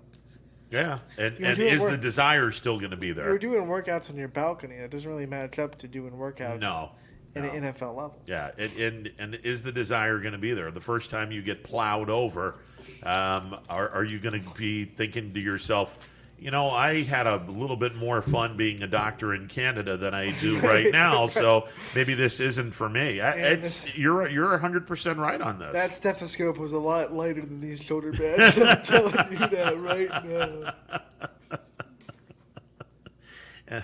Yeah, I think holding a stethoscope is a whole lot more safer than holding this 300-pound guy that's trying to get at my quarterback. It's a great point, and I'll be curious to see what happens there. But there's a lot of fan bases in the AFC that are going to get really, really disappointed this year because 10 does not fit into 7. And then you go in the NFC.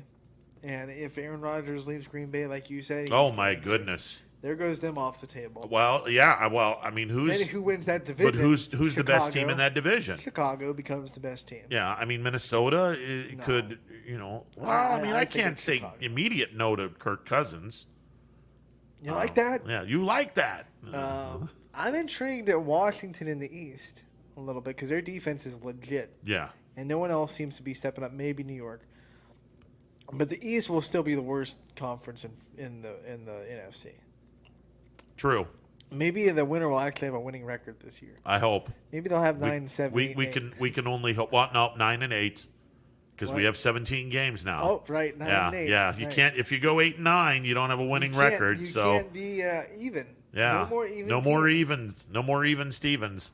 And then the South, the Saints are losing Drew Brees. No one really knows how good they're going to be. Hey, Jameis Winston is never mind.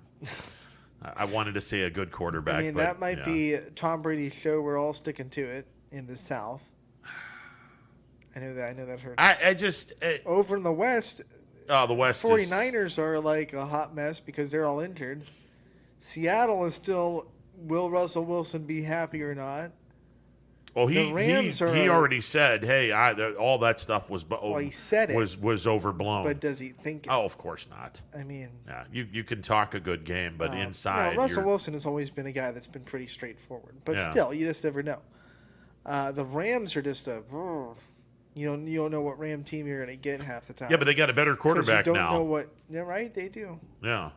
Yeah. Stafford is a better quarterback than Goff. So and then so it's like Arizona's the team I'm going to be looking forward to seeing because you got J.J. Watt over there. You have a bevy of talent over there. I'll be curious to see what this team is all about. The doors are like opening for the Tampa Bay Buccaneers to go right back to the Super Bowl. I agree with you. They're returning everybody, and it seems like everyone else in the NFC is dropping their best player. Yeah, it's just like everyone decided, hey, let's go to the AFC and have some fun here, and Tampa Bay is like way up here, and everyone else is, God, that's depressing because you're gonna have to see the Brady back in the Super Bowl Tom again. Brady effect. Holy smokes! He had 1 year of a hard conference, and now it's gone. Yeah. Panthers might be interesting. Yeah, but they're not ready yet.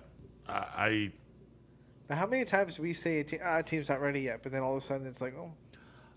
For no other reason, I would absolutely love for Sam Darnold to have success because of the hell that he went through in New York with that organization, not giving him literally no talent around him at all, and he was they've signed Le'Veon Bell as their number one running back. Let's just put that in perspective of how much talent. and it would have worked out well 4 years ago, but he's not Le'Veon Bell anymore. You know what? Back to the point, he took a year off and he tried to come back in the same.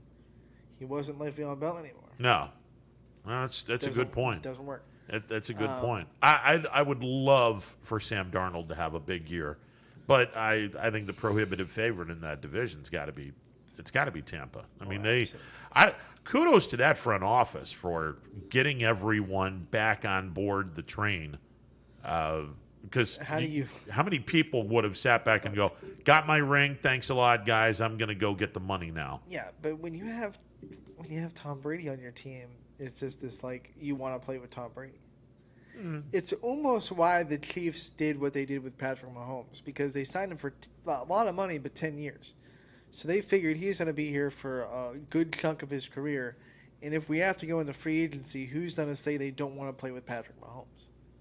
That was the line of thought, right? I mean, no one's going to say, man, I'll pass on playing with that guy.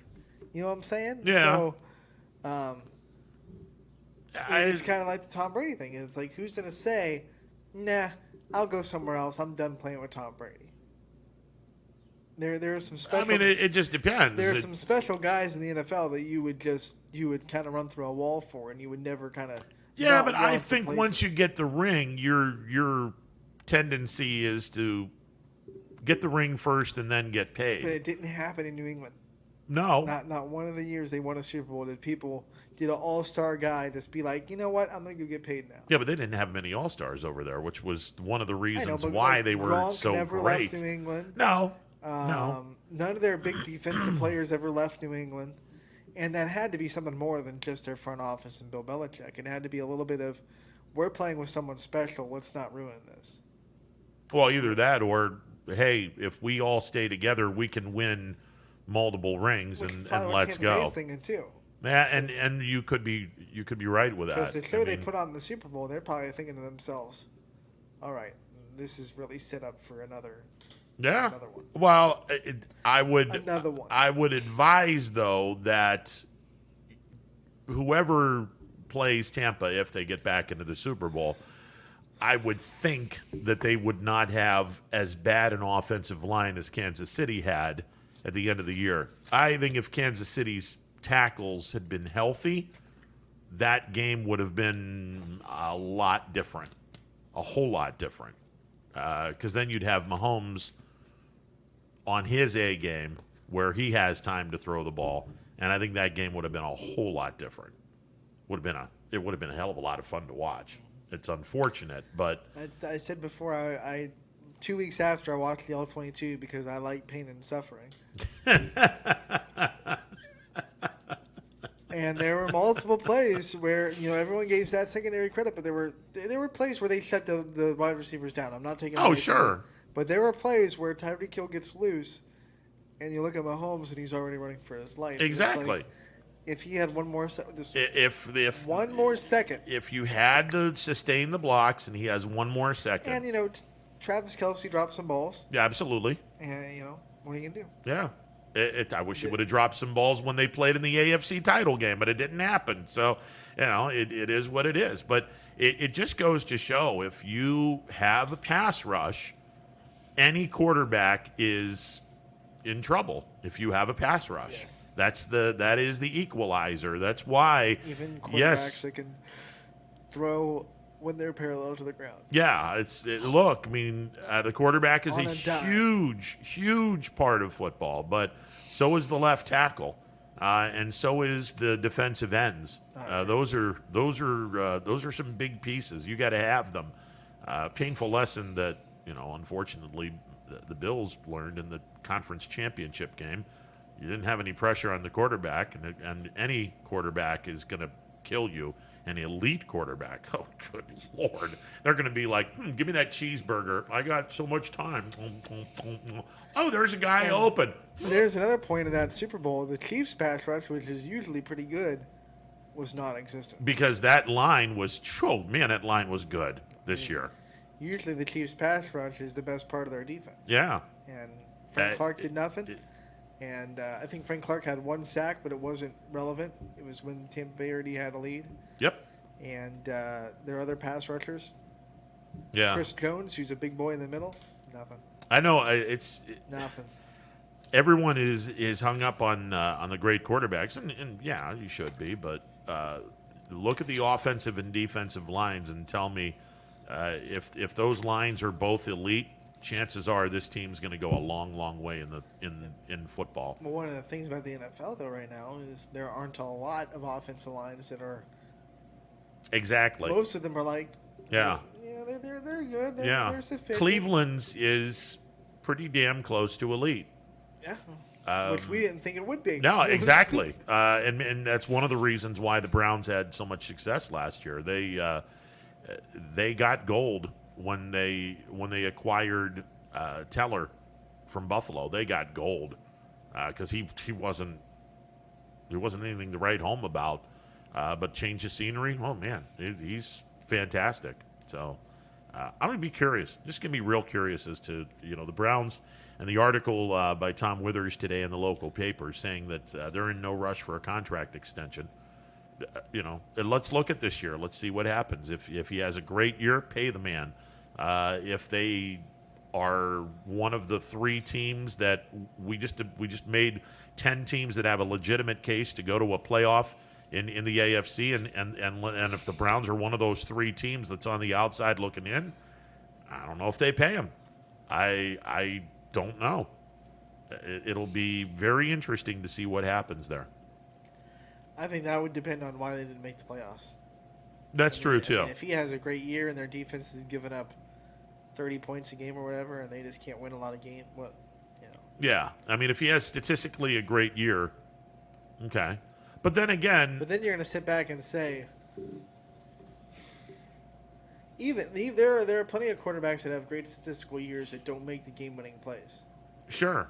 Obviously, he didn't if they are losing games. Yeah. Here's the dirty. If you have a great statistical year, the odds are you're in most of the games. You're not getting blown out, so you have chances to make game-winning plays, and you don't.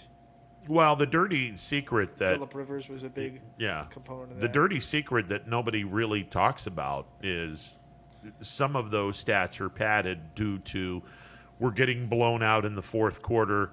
The defense is going to play prevent, and you're going to get your chunks of yardage in the fourth quarter.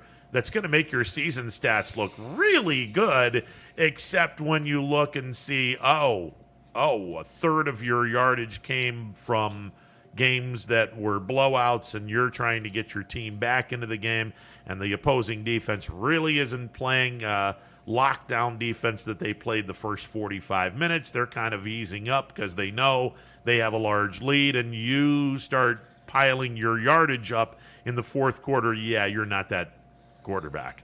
I hate the prevent defense. Oh, so do I. The only thing it prevents is you from winning. Yeah, I mean, the only time I would use it is, okay, I got a 21-point lead with 2 minutes left. Okay. I'm going to keep everything in front of me. You do your thing. Packers tried to use it before halftime. Oh, God. And I felt so bad for the defensive coordinator. He got his jock strapped. I felt bad for the defensive coordinator who was the Browns coach. Gosh, what was his name? I just drew a blank. Such a good guy, too. I felt bad for him because I'm like, oh my Lord, what are you thinking? What are you thinking here? Man. Oh well. That corner got beat so bad. Oh, I know. It was, and I think there were a lot of confusing moments. That was, and I think that was part of what Aaron's going, what the hell's going on here, guys? When you see a defensive back do this, yeah, you know there's you're like, oh yeah, this is going to be ugly. This one's going to be ugly. Mike Pettin. I felt so bad for Coach Pettin because I'm like, he got fired so fast. Oh, I know. I'm like, what are you thinking? You think Tom Brady's going to sit back and go, oh, I'm going to take a knee here? Hell no, he's not going to do that. When in Tom Brady's life has he ever done that? I can't think of any. No, he's always going to want to go after that. Oh, Lord, that was just a mess. All right, 330-886-0813, the MP Vivo Heating and Air Conditioning Hotline open for business. Especially pre-snap, he goes up to the line, he sees what you're in. And he's and you could see the saliva coming out of the helmet. I'm like, oh, this is going to be fun. Here, let me wipe my face a little bit, and now I'm ready. And he's just like licking his lips, going, oh yeah, I'm ready now. It's like when they had Cam Newton mic'd up, and he's like, oh, watch this. It's kind of what Tom Brady was probably thinking, like, okay, here we go. Yeah. Watch this. Yeah. Oh, I think I'm going to score a touchdown here. This is going to be really fun. Just watch. Yeah. 330-886-0813. It's not even my birthday. Yeah. We're going to take a time out on the other side. We got to talk high school football. I mean, it's 9 weeks away, but still, we got a lot of interesting teams on our board that is going to make that we actually cover. Yeah, that we actually cover. We don't say, "Oh, I'm hearing." Okay, I'm glad that you're here. To point that out. I'm glad that you're here. We actually cover. We go to all these games and broadcast the games. Yeah. That Yeah, that's it's an important part of it. I'd like to think so anyway. We get some high school football to talk about. We had a couple of coaches on Tuesday, and I think we're going to do that every week. We'll grab a handful of coaches and just get everyone talking about their off-season program and just what's going on in the facilities. And I liked the talk with Mineral Ridge's head coach because they're getting the brand new turf. Oh man. Yeah, our town, our turf. They've made shirts that say "Our town, our turf." I love it, absolutely love it. I'm telling you, nothing gels a town and a community more than watching their high school team, whether it's football or practically any sport. Watching that team do something really, really special. That can really gel a village together. And how cool is it for a program like a football program, when you get a new field, that kind of lets you know that the community backs you financially. Yeah. And so does the school. Like, yeah. Okay, we're backed. Yeah. We have people that are backing us, and that just that can really rejuvenate a program. Absolutely, it absolutely can. And Mineral Ridge. I can't wait to see this turf. You don't just find a turf field in your backyard and say, "Oh, cool." Yeah. Like, people have to believe in you and have to put a turf field there for you. Exactly, or have the common sense enough to say, "Oh, we're going to spend this money, but in the next 15 years, we're going to be saving this and more with all the mowing and the lining." Shakir Perkins and his speed is like, yeah. Right after I graduate? Yeah, exactly. Somewhere in Leetonia, Marco Ferry's running his hands up going, "Come on! Really?" I can't wait to see the Bears turf as well. That I've heard the iconic Bear. You mean the Chicago Bears? Yeah, well, yeah. Let's be honest. They ripped it off of Chicago. Let's be honest. That's all right. The iconic Bear. The emblem is going to be in the end zone, which I think is just going to look so cool. I'd have it at midfield just to have that there as well. But We'll see how that field looks. I'm looking forward to that in a big way. All right, we'll talk some high school football in a bit. It's a Thursday edition of Running Point presented by Greenwood Chevrolet on Mahoning Avenue in Austintown. Back in a bit. No matter what the weather, be prepared with a reliable, efficient Ruud gas furnace or air conditioner from MP Vivo Heating and Air Conditioning. Call your energy efficient expert MP Vivo today for a free estimate. Here at MP Vivo, we rely on Ruud, and so should you. It's storm season. I think we're under the gun for some heavy storms over the next couple of hours. And Storm Tracker 21 is ready. This is probably the one we're keeping a closer eye on. On air. And locally, we're going to have a lot of eyes on our area. Online. All right, let's talk high-risk futurecast and the timing of this weather. On social media and on our app. Rain will come and go tomorrow. There'll be some dry intervals. Stay ready with Storm Tracker 21. The severe weather threat now through around sunset this evening. Myers Family Insurance knows the importance of a great team. Our team continues to grow to help you with your Medicare and retirement needs. The annual election period is October 15th through December 7th. Now's the time to make sure your plan continues to meet your needs for the upcoming year. Call today.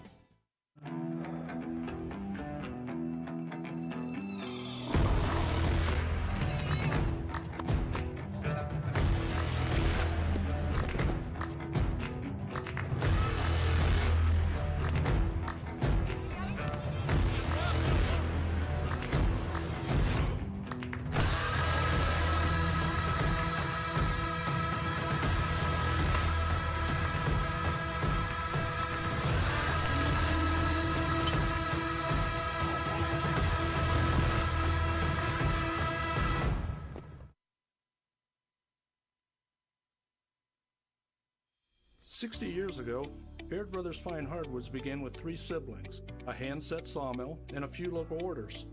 And while business has certainly changed over the years, what has not are our principles of hard work, craftsmanship, and commitment to quality.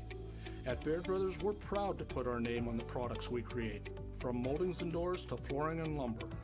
Thank you for 60 great years. We look forward to 60 more. Baird Brothers, for the place you love." At Greenwood Chevrolet, we go the extra mile for you. By finding you the right vehicle at the right price. By giving you confidence in your vehicle with the Greenwood Advantage warranty. By guaranteeing you financing, regardless of your situation or credit history. And by being with you for every mile of your journey. At Greenwood Chevrolet, we do whatever it takes to go the extra mile. So, how can we go the extra mile for you?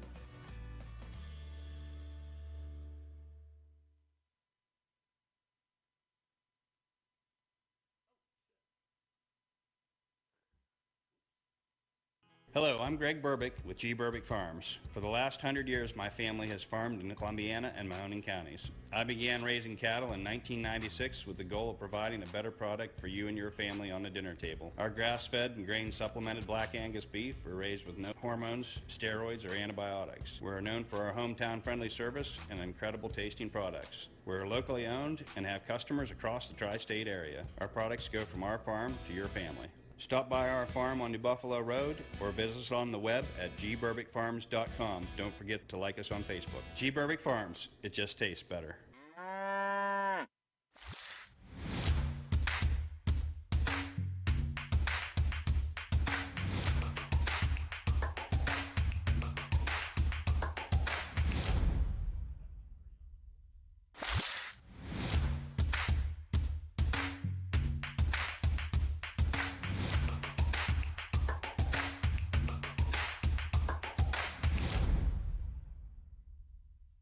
This is Tommy Clem, owner of WRS Insurance Solutions. WRS Insurance Solutions is a local independent agency that specializes in life, Medicare, long-term care, and disability products. Call us at 330-953-3722 or visit us at wrsinsuranceSolutions.com to learn more. Good luck to all the student athletes in the Valley. If you're looking for a quality pre-owned vehicle, why shop anywhere else but Tri-State Ford? Choose from our great selection of pre-owned vehicles. Plus, we've got you covered with our exclusive Tri-State Ford Advantage. It includes a 10-year, 200,000-mile warranty with your pre-owned vehicle and much more. Come see why so many customers from the Tri-State area buy their pre-owned vehicle at Tri-State Ford. Customer focus, community driven. Tri-State Ford East Liverpool or visit tristateford.net.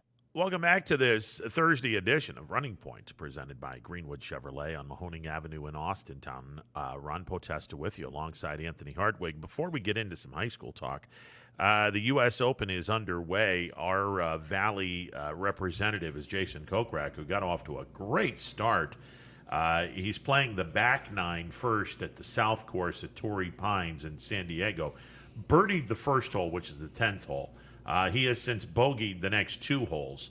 Bogeyed the par 3 11th, bogeyed the par 4 12th. He is on the 13th hole, which is the fourth hole for Jason today. He is +1, 3 shots in back of a group of 6 golfers that are all 2 under par right now in the first round of the Open. So there you go. Course is brutal. We said it before. Yeah, there's. I had said 3 under would win the U.S. Open title. Brian Tolnar said somewhere around 5 or 6. We'll see. I get the feeling that this is going to be a real sadistic weekend for the USGA. I just get the feeling it's going to be really weird. One of the British commentators be like, "This course is sadistic." This course is very sadistic. The people who wrote this are the devil incarnate. Oh Lord, yeah, that's that. I have a strange feeling that a very, very high score, high in terms of a lot closer to par, is going to be the final score. That's we'll see what happens, but when a guy gets off to a good 2 under start, then there's on the way to being closer to Brian's score. Yeah, we'll see what happens. But right now, through 3 holes, he is +1, tied for 41st place. Half of the golfers are on the course. The afternoon guys, we'll get on in a couple hours. We were walking out of Mill Creek, and we saw your Porsche in the parking lot. We asked you, if you upgraded. Yeah. By the way, by the time I got all my stuff, ready to go and leave, that Porsche was already gone. I wanted to take a really close look in that we thought gorgeous you just car. left in it. We're like, oh no, Ron just left it as well. No. I wish I would have. Man, that car was absolutely gorgeous. There were actually a couple of really nice cars. Did you see the I want to say a 68 Impala convertible that was parked? I was like, damn, this is pretty snazzy. Yeah, and then I made the joke. I don't think Ron could afford the headlight of that No. Porsche. There is a lot of truth to that. There's an awful lot of truth to that. So we'll just those cars cost mucho dinero, which the bank account does not have that amount of funds in it. Trust me. I'll tell you whose bank account I'm going to be looking forward to seeing, the football bank account of some teams we talked about yesterday while we were in Mill Creek golfing. Tuesday, I had the head coaches of Leetonia, Warren JFK, Niles, Mineral Ridge, and Valley Christian. And all 5 of them looking forward to the start of the season, all 5 of them saying, hey, we got an awful lot accomplished in the weightlifting program, which the kids are still lifting weights. I mean, that's not a as soon as the season's over till X day. No, that goes on all the time. But in Leetonia and Mineral Ridge's case, they're getting brand new turf, and I'm going to be real curious to see what the reception is going to be like on Friday, August 20th, when Leetonia plays Sebring in week 1 of the high school football season. And by the way, that game, a lot of the times they said, hey, we're going to move it to Thursday so we can get more eyes. Coach Julia flat out said, no, this game is going to be played on Friday because we want to give that turf. We want to give it every bit as much time to have it settled in and ready to go for week number 1 because it's not officially in yet. So better get on that. Well, yeah, I mean they're laying it down, so but I'm pointing to my they're wrist. pointing it down to your wrist. But yeah, and it's I mean, truthfully, you could have probably played the game Saturday, August 21st, if you're really giving a lot of time. Don't the but JVs play on Saturday? Who knows? But those are the 5 coaches, and we'll have coaches on once a week. We'll have coaches on and just figure out what the off season's been like and whatnot. But based on what we saw last year, Warren JFK, although Jesse Likens and Cam Hollabaugh are no longer on that team, they've graduated. JFK will be fun to watch again. Springfield, can they make a 3rd straight trip to the state championship game? And Austintown, Fitch, and Canfield are going to be 2 programs in which everyone's going to say, wow, it's their year. Let's see what they can do. I think Ursuline is still on the rise. Oh, yeah. Poland with a new coach. Yeah.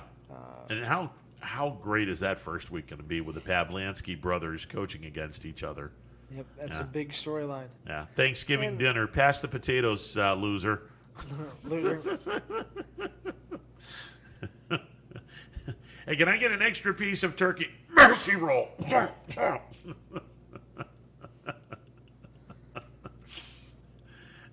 Hey, is your clock running? Yeah. It's good to see that your clock is running here. Speaking of which, oh, wow. Yeah, I would not want to be on the losing end of that game in week 1 because the other brother is just going to have carte blanche to, especially if the game gets out of hand and there is a running clock. Oh, goodness. Yeah, the jokes would speak for themselves in various family get-togethers. But, yeah, you're right. Poland and Ursuline and Canfield and Fitch. South Range. South Range is going to be. Oh, South Range will be fun to watch. Everyone should be aware of that. And Niles, as coach, say, hey, we have to replace our quarterback, but we got some talent. The whole NE8's always full of teams that are like, if they're not going to win the NE8, they're right there. Yeah. Struthers is always fun to watch. Yep. We know, Lakeview and Jefferson are in a rebuild, but I think last year Jefferson had 2 or 3 games that they could have won, should have won, and then missed their chance to win. And I think Girard is going to be laying in the weeds, ready to strike. They're a solid program, and it's not too far from when they went to a state championship game, Mark Wade's senior year. So it wasn't that long ago. Yeah, I'm interested to see what this new look in VAC, how it shapes up. Oh, the Scarlets here is going to be crazy. Coming in hot. Yeah. But that's a knockdown, drag-out league that likes to play real hard-nosed, unbelievably tough football. So. Well, I mean, they're coming from a league where it was hard-nosed and unbelievably tough. So it's just the addition of Garrettsville Garfield in the MVAC gray tier. Well, I mean, they're coming from a conference that was pretty much living southeast and nothing else. Yeah. Well, Mogador was also heard from as well. Probably Mogador more than Southeast. Southeast got, Yeah. It's probably, I'm thinking basketball, but Garfield and Mogador, and then it's kind of shaky after. Was Rootstown in that division? Don't think so. I'd have to look. Yes. Yeah, so if it's Rootstown, I mean, there's another team that was. But in football, though? Well, I mean, they weren't bad. I don't remember. They weren't bad. But I mean, look at the gray or the gray tier in the MVAC. My goodness, Joe Simon and the Liberty Leopards. They were young when Coach Allen was with Liberty. Just a really young team. They're a year older now. They're going to be a lot of fun. Camel is a year older. They're going to be a lot of fun. Brookfield, Coach Clark is going to have that team playing good ball. Champion proved to everyone that they weren't a one-year wonder, in 2019. And they're on the rise. Crestview, year in, year out. Coach Q always has that team playing some good ball. And then you throw in Garfield. And let's not forget about Coach Armini and LeBray. They're a fun team to watch. Oh, my God, that's fun. They might have had the most fun game of the year last year in their playoff game against Brookfield. Oh, yeah. Whoever had the ball last won the game. I mean, that was... it was nuts. Yeah, that was... I think whoever had the 110 on the over-under, sorry about your luck. That was a great game if you loved offense. I know a lot of the other teams on the other side of the MVAC might get overshadowed because Springfield's obviously going for a three-peat. Sure. But I think teams like Jackson Milton that are proving that they're starting to go on the rise, teams like Mineral Ridge, who you talked to on Tuesday, teams that are very talented and can have pretty good seasons, regardless of what Springfield's able to do. Well, you look at Springfield, you look at Western Reserve, you look at McDonald, and for a lot of that league, and even in the years in the ICL, the later years of the ICL, that conference was the three-headed monster in the three teams we just mentioned. Well, Lowellville's not bad. Lowellville is a team now that they made some inroads this past year, and they're getting veteran type of guys now. Mineral Ridge, Brian Shaner is going to have that program turned around before too long, and we saw some glimpses of that in 2019 or in 2020, and now they have a turf and a town that is starting to rally around this gorgeous turf. And if the players buy into what Coach Shaner and the coaching staff is selling, they're going to be fun to watch. Jackson Milton. Yes, I like watching them. Jackson Milton was a fun team to watch. And I'll even go with Coach Seidel and what he's doing over at Sebring. I think that Sebring is a team that is on the rise, and they will be ready to strike some of the teams that are hoping to get into that conversation of the trilogy of Springfield and McDonald and Western Reserve. Along the way, Springfield or Sebring is going to knock off a couple of the teams trying to crash that three-tier party. And oh my, is the EBC still under the radar and not talked about enough? I mean, yeah. If last year didn't do it with what West Branch did last year, and how fun Salem was to watch, then I don't know what will do it for the EBC.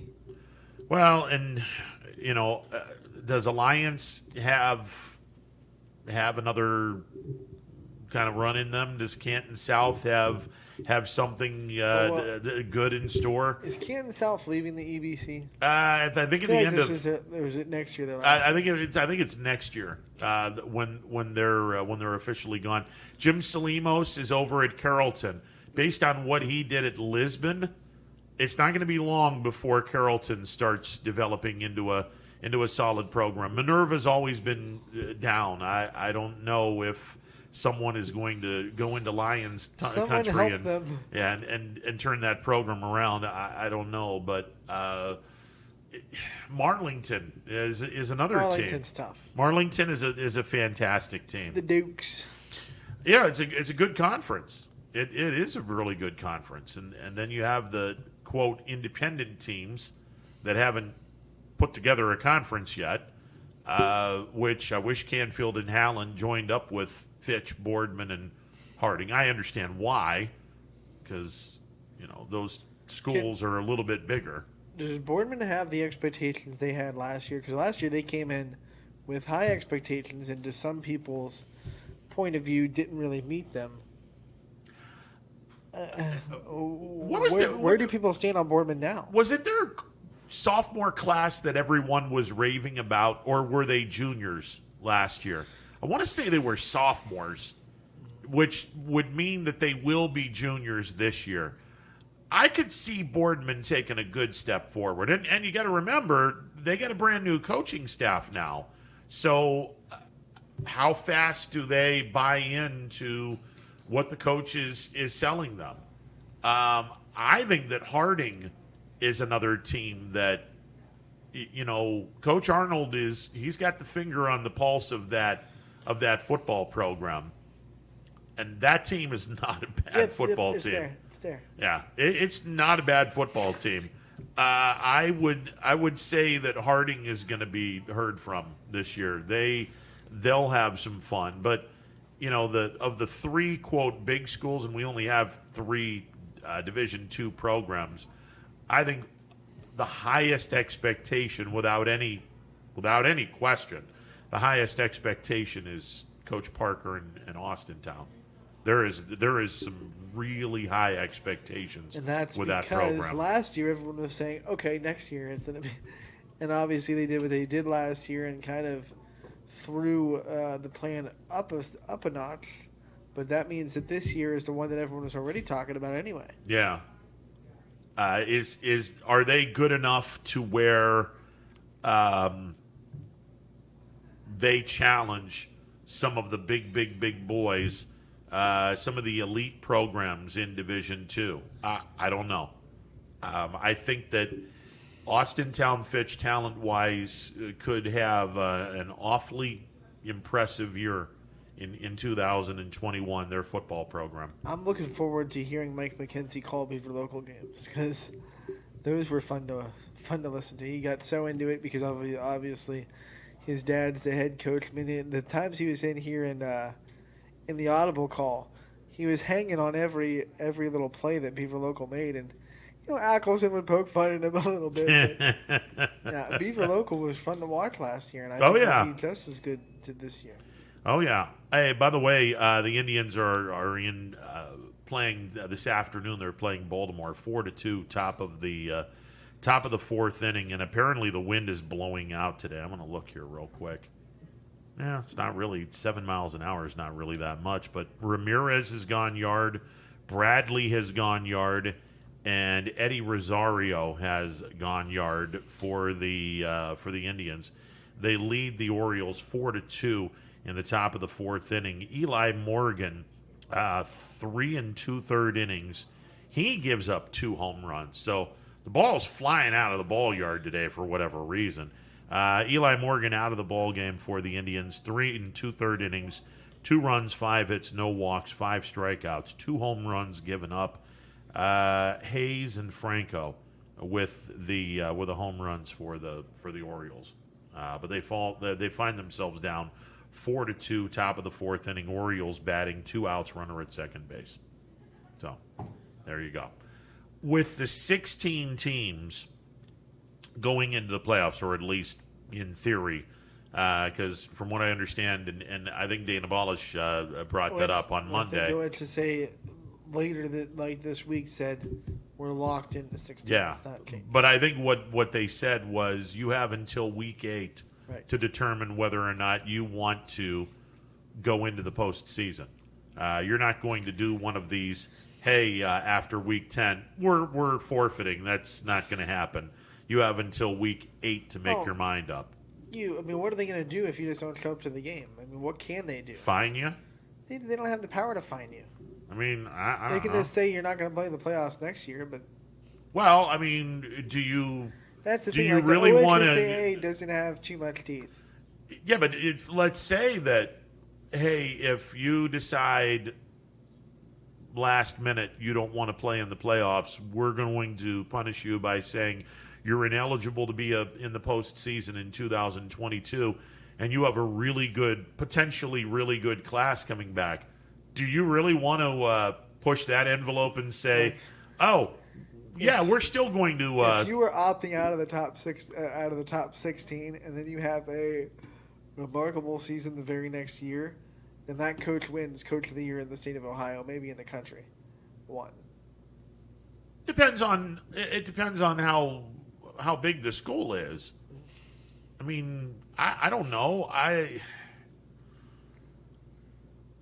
would imagine in the top 16, we're going to see a lot of sub 500 teams infiltrating the final 2 or 3 The good spots. news is with 16 teams, a lot of these teams are going to be playoff teams. Well, that's what I wanted to get to. I mean, with 16 teams, I got to believe there aren't too many that I would say they have no. There are actually none up there that I would say have no shot of making I got to the playoffs. believe 90% minimum from our area, from our YSN family, and 90% from Mahoning, Trumbull, and Columbiana counties make the playoffs.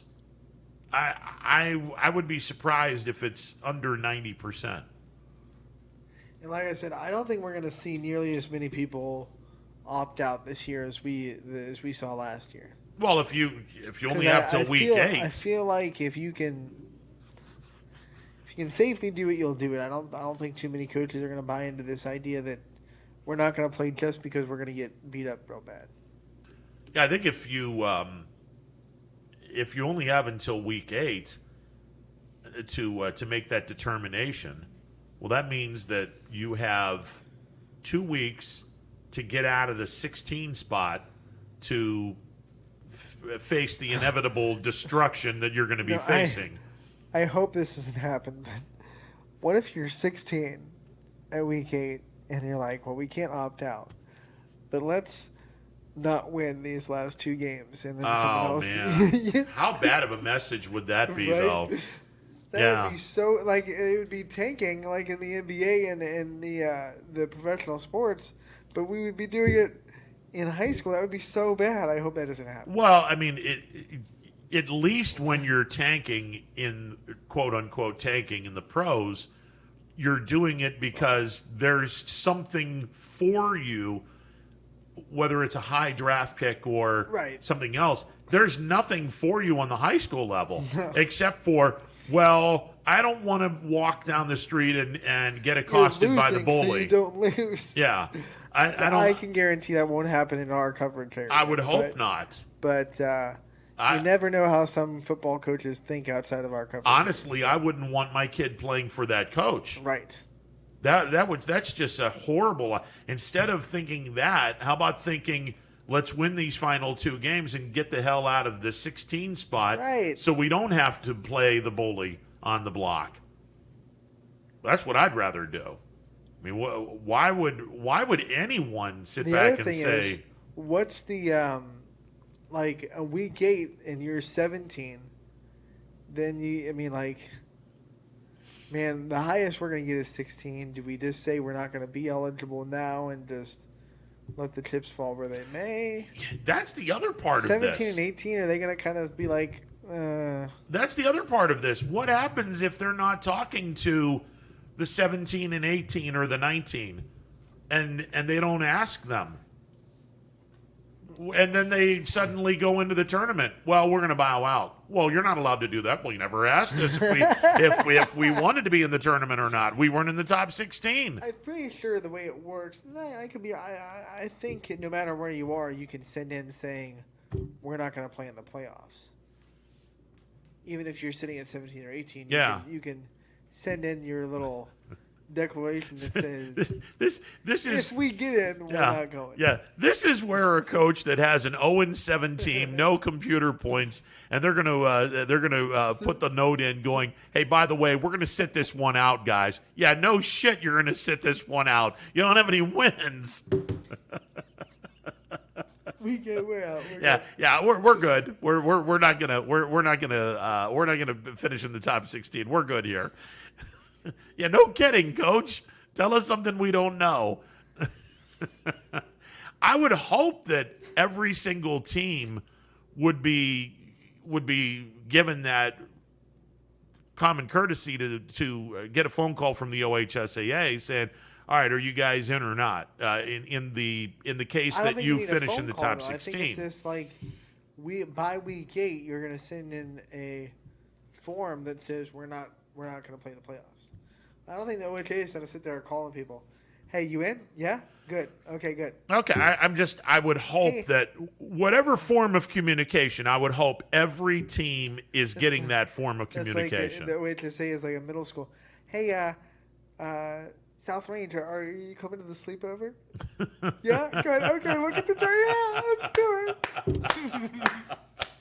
What do you mean you're not going to the sleepover? I'm insulted by this. Well, I bought your favorite food. What the hell? Why aren't you coming over? What am I supposed to do with these blubber nuggets you told me to buy? 330-886-0813, the MP Vivo Heating and Air Conditioning Hotline, open for business. Look, all the talk, and I made a point to ask all the coaches about, the 16-team playoff, and obviously the football coaches, their association had worked diligently, and the more I think about it, the more I really feel for the coaches, because for a couple of years they're working on this product saying, hey, I think that was the biggest 12-team playoff sounds really, really good here. And then the OHSAA said, yeah, we're going to go another direction. I think that was the biggest gripe from the coach. Not the blunt fact that it was 16, but the fact that they were told, at least they were told that it was going to, we're going to wait, and they put so much work into building a 12-team playoff. And then it's like they look out the window and OHSA is holding up a sign that says we're playing 16. And they're sitting there like almost blindsided by it because they're like, we thought we were doing 12. We put in all this work for 12. Yeah. And now we turn on the TV and we're doing 16. And we're like, where'd you get that number? Because all of our work says 12. Yeah. It's kind of like a employer has been assigned by an employee to do some background work. Right, and this employer is working his ass off or her ass off, and they have this perfect plan together, and all of a sudden the employee says, yeah, we're going to go in this direction. Wait a second, you just told me to work on this. I spent countless hours working on this, and now you're going to tell me that you're going to arbitrarily say, hey, this is the direction we're going? All these news anchors that work on stories that don't make the news. Oh, yeah. They feel it. Absolutely they do. Absolutely they do. I went out and shot it. I did all the interviews. I wrote it, and now... we're not going to do that story. We're going another direction. What? What? Wait a second. You guys just told me to work on this story, and now we're not going to have it on? Nope. It's sweeps week. See, that's... I think a lot of employees are looking at the coaches and saying, welcome to our world.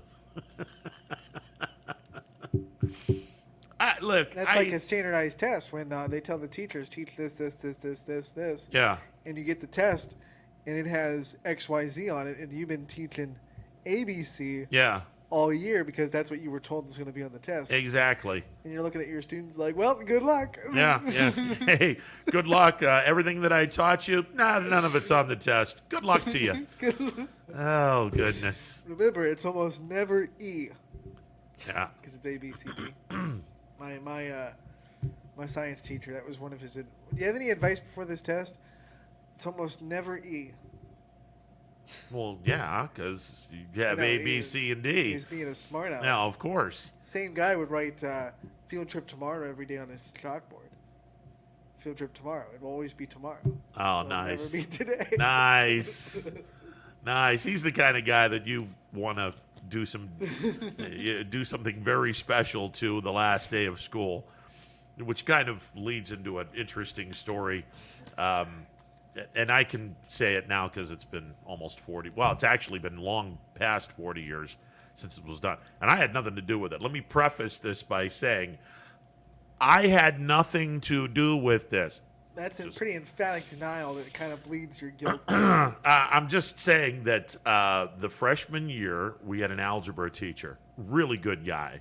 A very, very nice guy, but a pain in the ass to deal with as a teacher.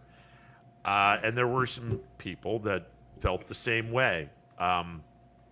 He had a desk that was it was a immaculate, perfect desk. He sits on the desk, and the desk comes to the perfect height level to where you can drop your stuff. I'm already not feeling this teacher. And the stuff would just very quickly go on the desk. And it's perfect. You sit down, it's a perfect level. It was. And then the last day of school, I will not throw names out, it was a wooden desk. So somebody had the foresight to cut half of the legs off of each of the 4 corners that put this desk together. So when the guy comes into class, he didn't notice it. And every time he went to class, he would always toss the stuff, and it would land perfectly on his desk. And you didn't have to wait too long to hear the from his books, because it would just toss it, boom. So he goes and does this.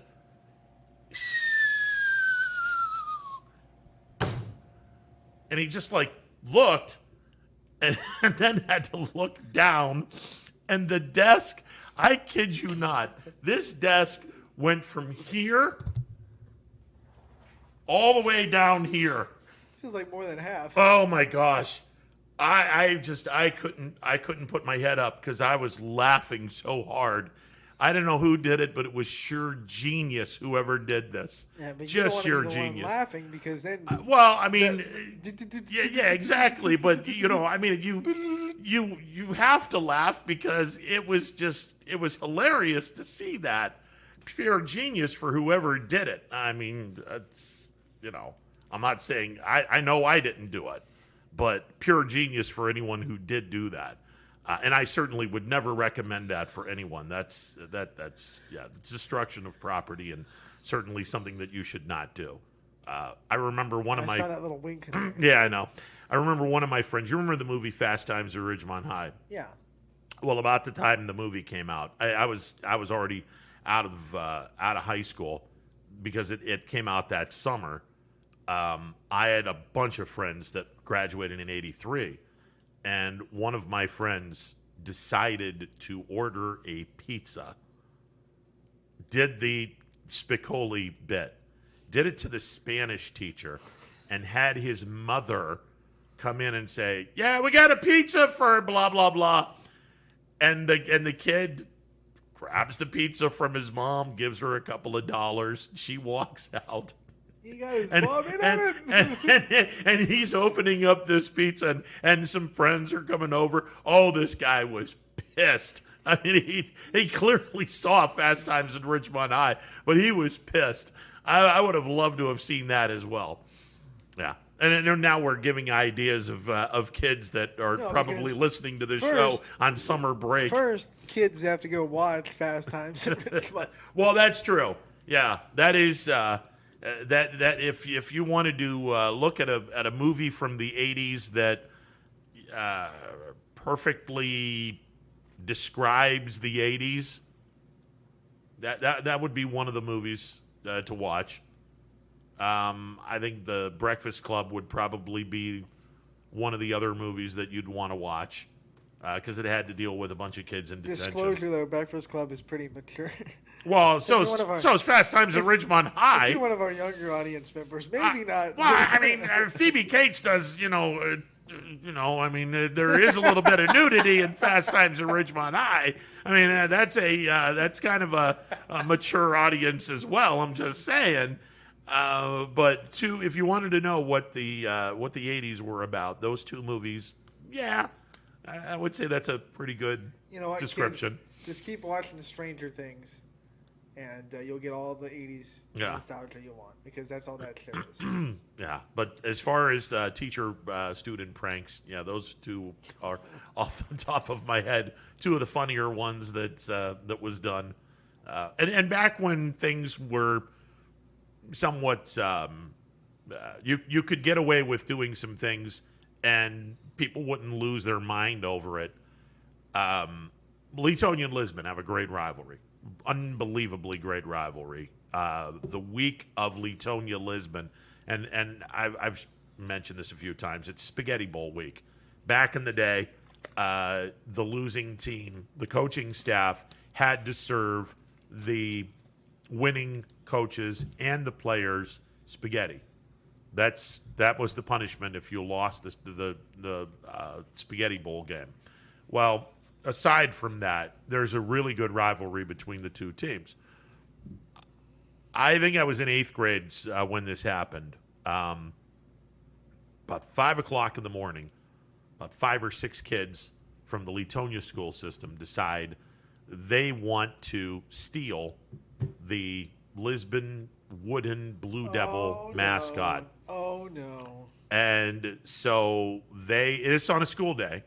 So they all got up at 5 o'clock in the morning, and they all drove over to Lisbon, and they took the wooden Blue Devil mascot from wherever it was and stole it, put it in Leetonia, put it at the old high school where the, quote, boiler room was. Because back at the old high school, you had the custodian would have to shovel coal into the furnace to keep the rooms warm and whatnot. I mean, this was an old school building. So this Blue Devil wooden Blue Devil mascot sat there until the pep assembly. And the pep assembly, they're in the middle of it, and these 5 guys go into the boiler room. They grab this thing, and they start walking out with this thing in the air, and the place went nuts. The kids were like, "Oh my God!" Then the place went nuts. They stole the Blue Devil. Yeah, they stole the Blue Devil. I can't believe this. Now, obviously, you bring it back to them on Friday night after the game is over. Hey, here it is. No hard feelings. Everyone gets a good chuckle out of it. You imagine now, well, you can't do that. That Blue Devil is probably bolted to where. Oh, he's bolted now. There's no way you're going to steal that. You're going to steal that Blue Devil now. That's not going to happen. And I'm listening to all this. The worst thing I ever did to a teacher was if you type in Google backwards, not literally, but if you type in LGoog to the Google search, yeah, it inverts your screen. Yeah. And everything is mirrored. Even if you click on the website, it'll mirror. Oh, wow. I didn't know that. We would. This is one of the older teachers that wasn't really tech savvy, but still, it was at the age where you had to start using computers. The school wanted you to. So we did that, and he was thinking that like his whole computer was messed up. Oh, that's good. That's good.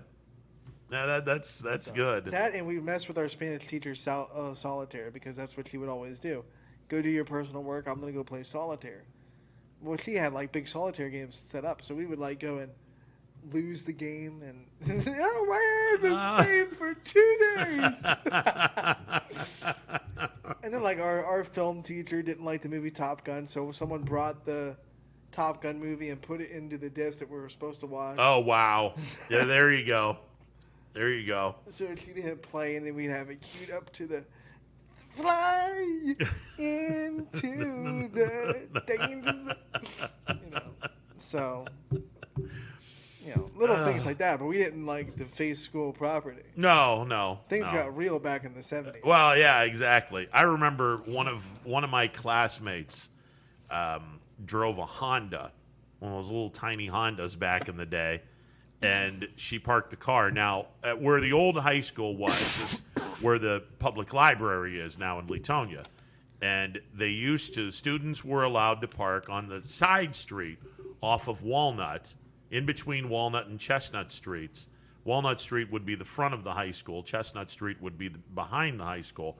On the side streets, you would be allowed to park your car if you drove to the school. The only thing is, on the right side of the street, headed toward downtown, you had to park the cars this way, and on the left side of the street, headed toward Washingtonville, you had to park the cars this way. So she went to the right side of the road, parked her car the way it was supposed to be parked. No problem whatsoever until 4 or 5 members of the football team decided, we're going to completely lift your car up, turn it around, and have you parking the opposite direction, which was funny in and of itself. Even funnier when the Leetonia police came over and gave her a ticket. Sorry about your luck. Well, wait a second. I didn't park my car like this. Yeah, likely story. Nice, well, I'm serious. Are you trying to tell me 5 kids can lift up a car and turn it around? Are you telling me that? Well, that's what happened. Apparently it did. I don't think anyone would have been character witnesses had it gone to trial or anything like that. Lordy, good times. All right, 330-886-0813, the MP Vivo Heating and Air Conditioning Hotline, open for business. We do have games on the network tonight. I mean, well, the Scrappers are playing. Final game of the series with State College. Rubber game of the series against State College. It is Buck Night at the ballpark. $1 will get you a general admission ticket. $1 also gets you a hot dog. And $1 will get you either a beer or a soda. Now, if you're under 21, you're not going to have any beer. Stick to the soda. Sorry about that. You got to be 21 or over. Have some root beer. You can have some root beer, absolutely, but you're not going to have the good stuff. You can only be drinking that if you're 21 years of age or older. But again, Buck Night is it's huge. Go to Europe. The age goes. What is it? 18 in Europe? It differs in different places. Yeah, Well, I mean, if you're grew up in an Italian family, you have wine with your dinner, and you even give the kids some wine with their dinner. I'm not saying it happened everywhere. This will shut you up for a minute. Yeah. Here, drink this. Drink this. You're getting on my nerves. Lordy. Nah, I think it's 18 over there. I remember. It's definitely 18 in England. When I turned 18, or I was a couple of weeks before I turned 18, was when they flipped it from 18 to 21, and they grandfathered me in. They grandfathered everyone to August 31st into the you're allowed to. Once you turn 18, you're allowed to. Oh, all right, cool. My popularity went up in all kinds of ways with my kids that graduated a few years before I did. So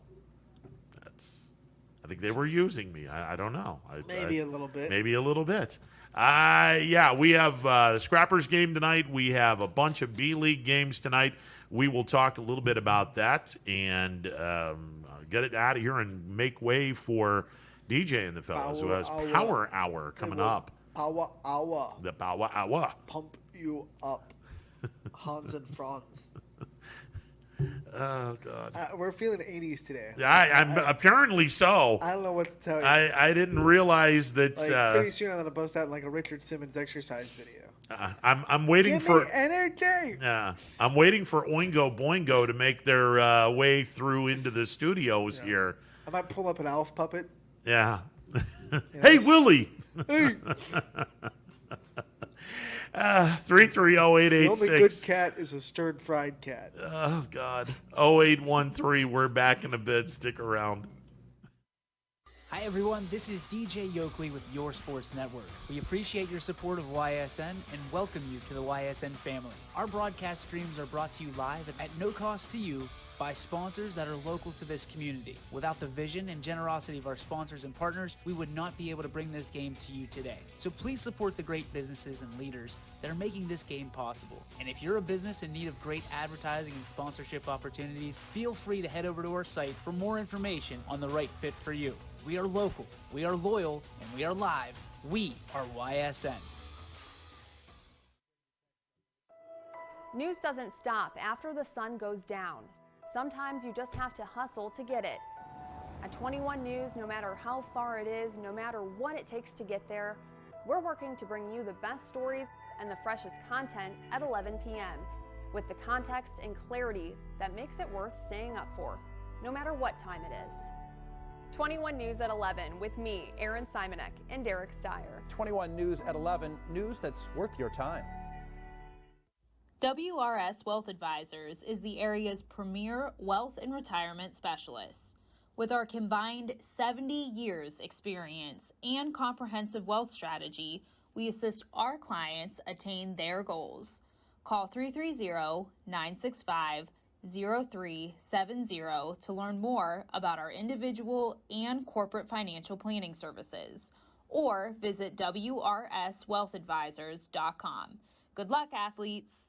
Every customer has a story, whether it's buying a car for the first time, helping them get approved, or finding the perfect car for their budget. I'm proud that people trust me with their story. I'm Tracy, and I'm ready to go the extra mile for you, only at Greenwood Chevrolet.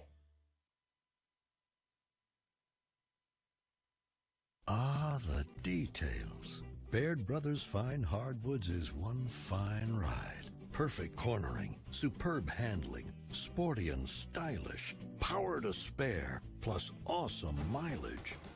Yeah, jaw-droppingly beautiful lines and well appointed with luxurious trim. Put more oomph in your life and start beholding the molding. Find your home's fine hardwood at BairdBrothers.com. Planning a project around your home or rental property? Trust the electrical service to the local experts with 62 years of serving the Mahoning Valley. Joe Dickey Electric is your local go-to source for responsive, reliable residential electrical work. From everyday maintenance and repairs to new installations, electrical upgrades, and safety inspections, no job is too big or too small. Call Joe Dickey Electric today, 800-549-3976, or visit DickeyElectric.com. That's DickeyElectric.com. For heating, cooling, and indoor air quality, the Mahoning Valley trusts MP Vivo Heating and Air Conditioning, offering worry-free repair, service, and installation. Call MP Vivo today for a free estimate. MP Vivo Heating and Air Conditioning. We're your energy-efficient experts.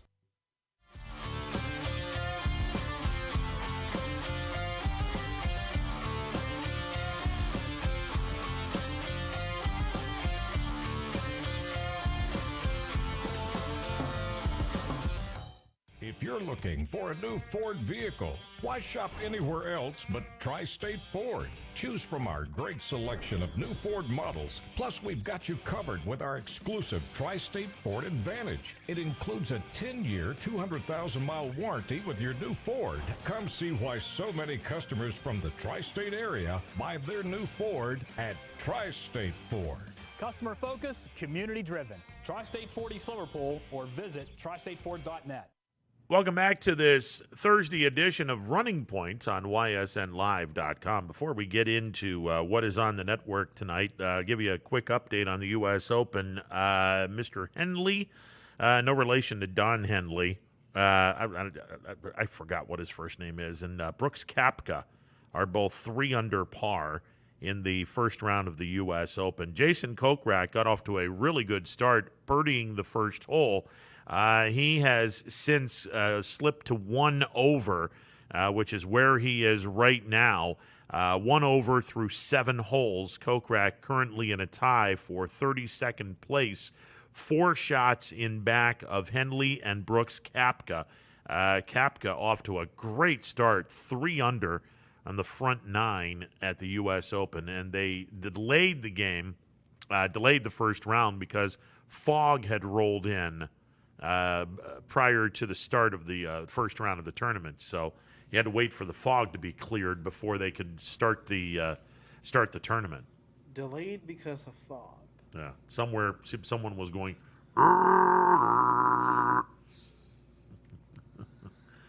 There you go.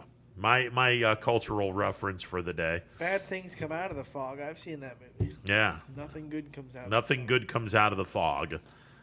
Fog and long grass. Those are 2 things I'll stay out of. Very nice. Don't go into the long grass.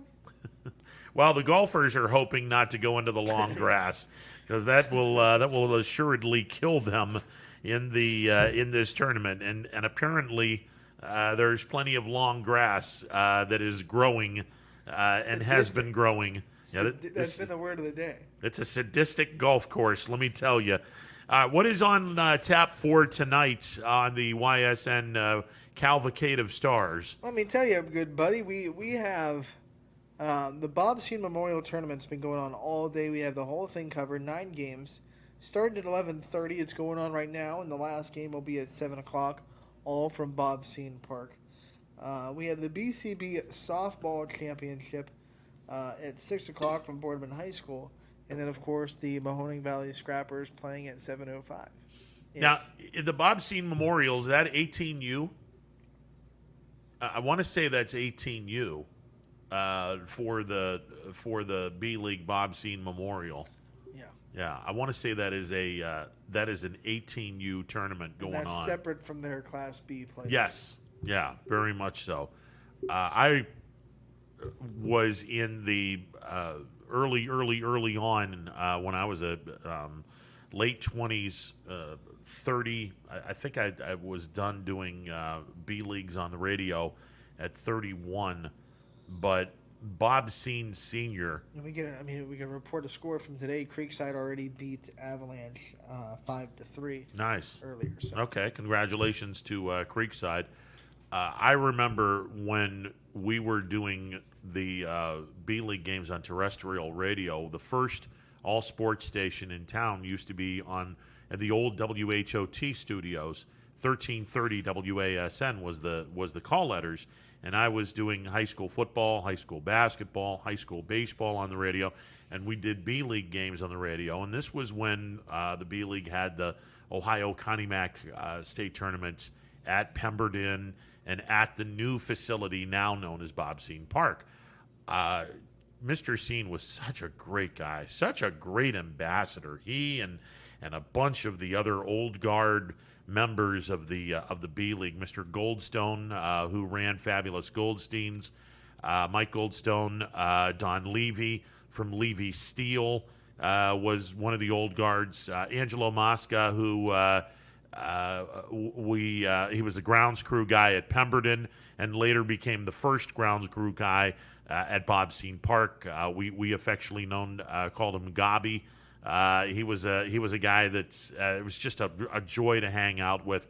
Just a great group, a bunch of great guys. And Bob Seen was, good Lord, he did so much for the baseball league, and he just did so much for anyone that played for the Astro Falcons.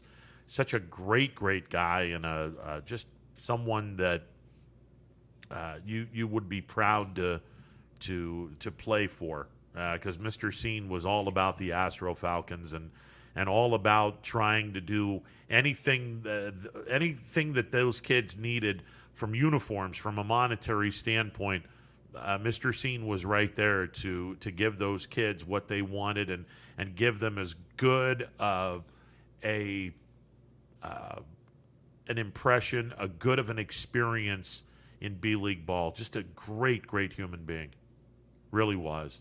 Just a lot of fun to be with. And I remember when they opened up Bob Seen Park, he had Bob Feller come over to the stadium to dedicate the ballpark. And this was the second time that Bob Feller had come into Youngstown. He came into Youngstown during, I think it was in 93, during the Ohio Connie Mack tournament. Mr. Feller made an appearance from Pemberton. And this was back when Pemberton was just, oh God, it was such a great place.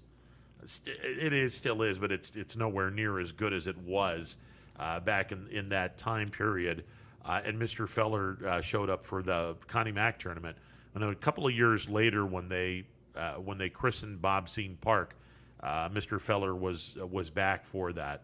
That was just a great night, fantastic night. And Bob Seen Sr. meant so much to Class B League baseball, and thank God his family is following in the tradition of taking care of the Astro Falcons and taking care of the Class B League.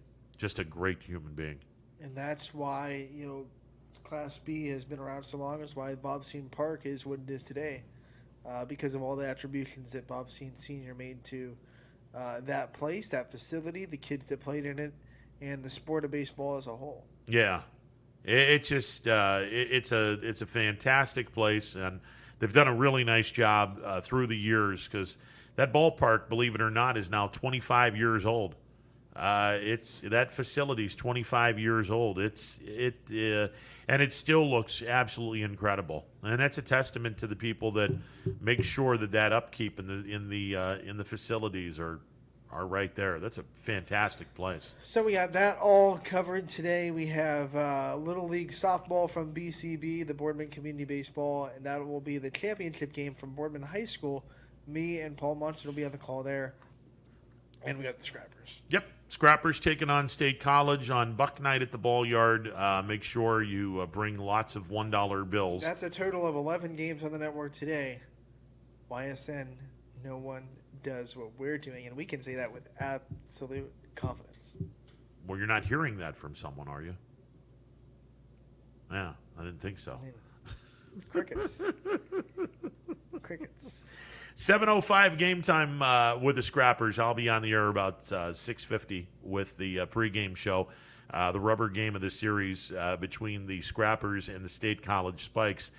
I believe sometime this weekend we will see Colin Floyd in a starting role. It'll be his first start at home. He has made 3 starts all on the road. First one went really well. Yeah, the first one went well. The last 2, not so much. But you got to acclimate, like we said at the beginning, full circle. Yeah.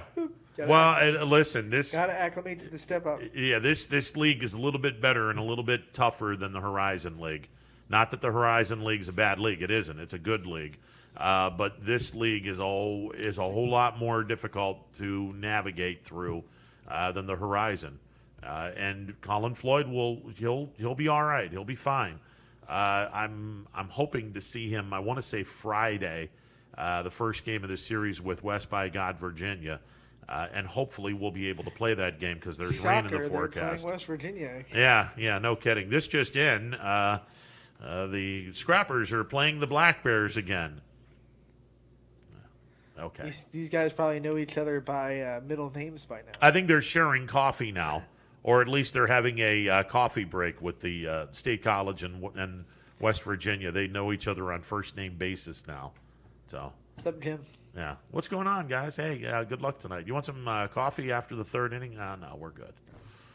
All right. So 7:05 start, rubber game of the series between the Scrappers and the State College Spikes tonight, and then West Virginia comes into town 7:05 on Friday night, fireworks after the game. 7:05 on Saturday night, and 4:05 for a Father's Day matinee, if you will.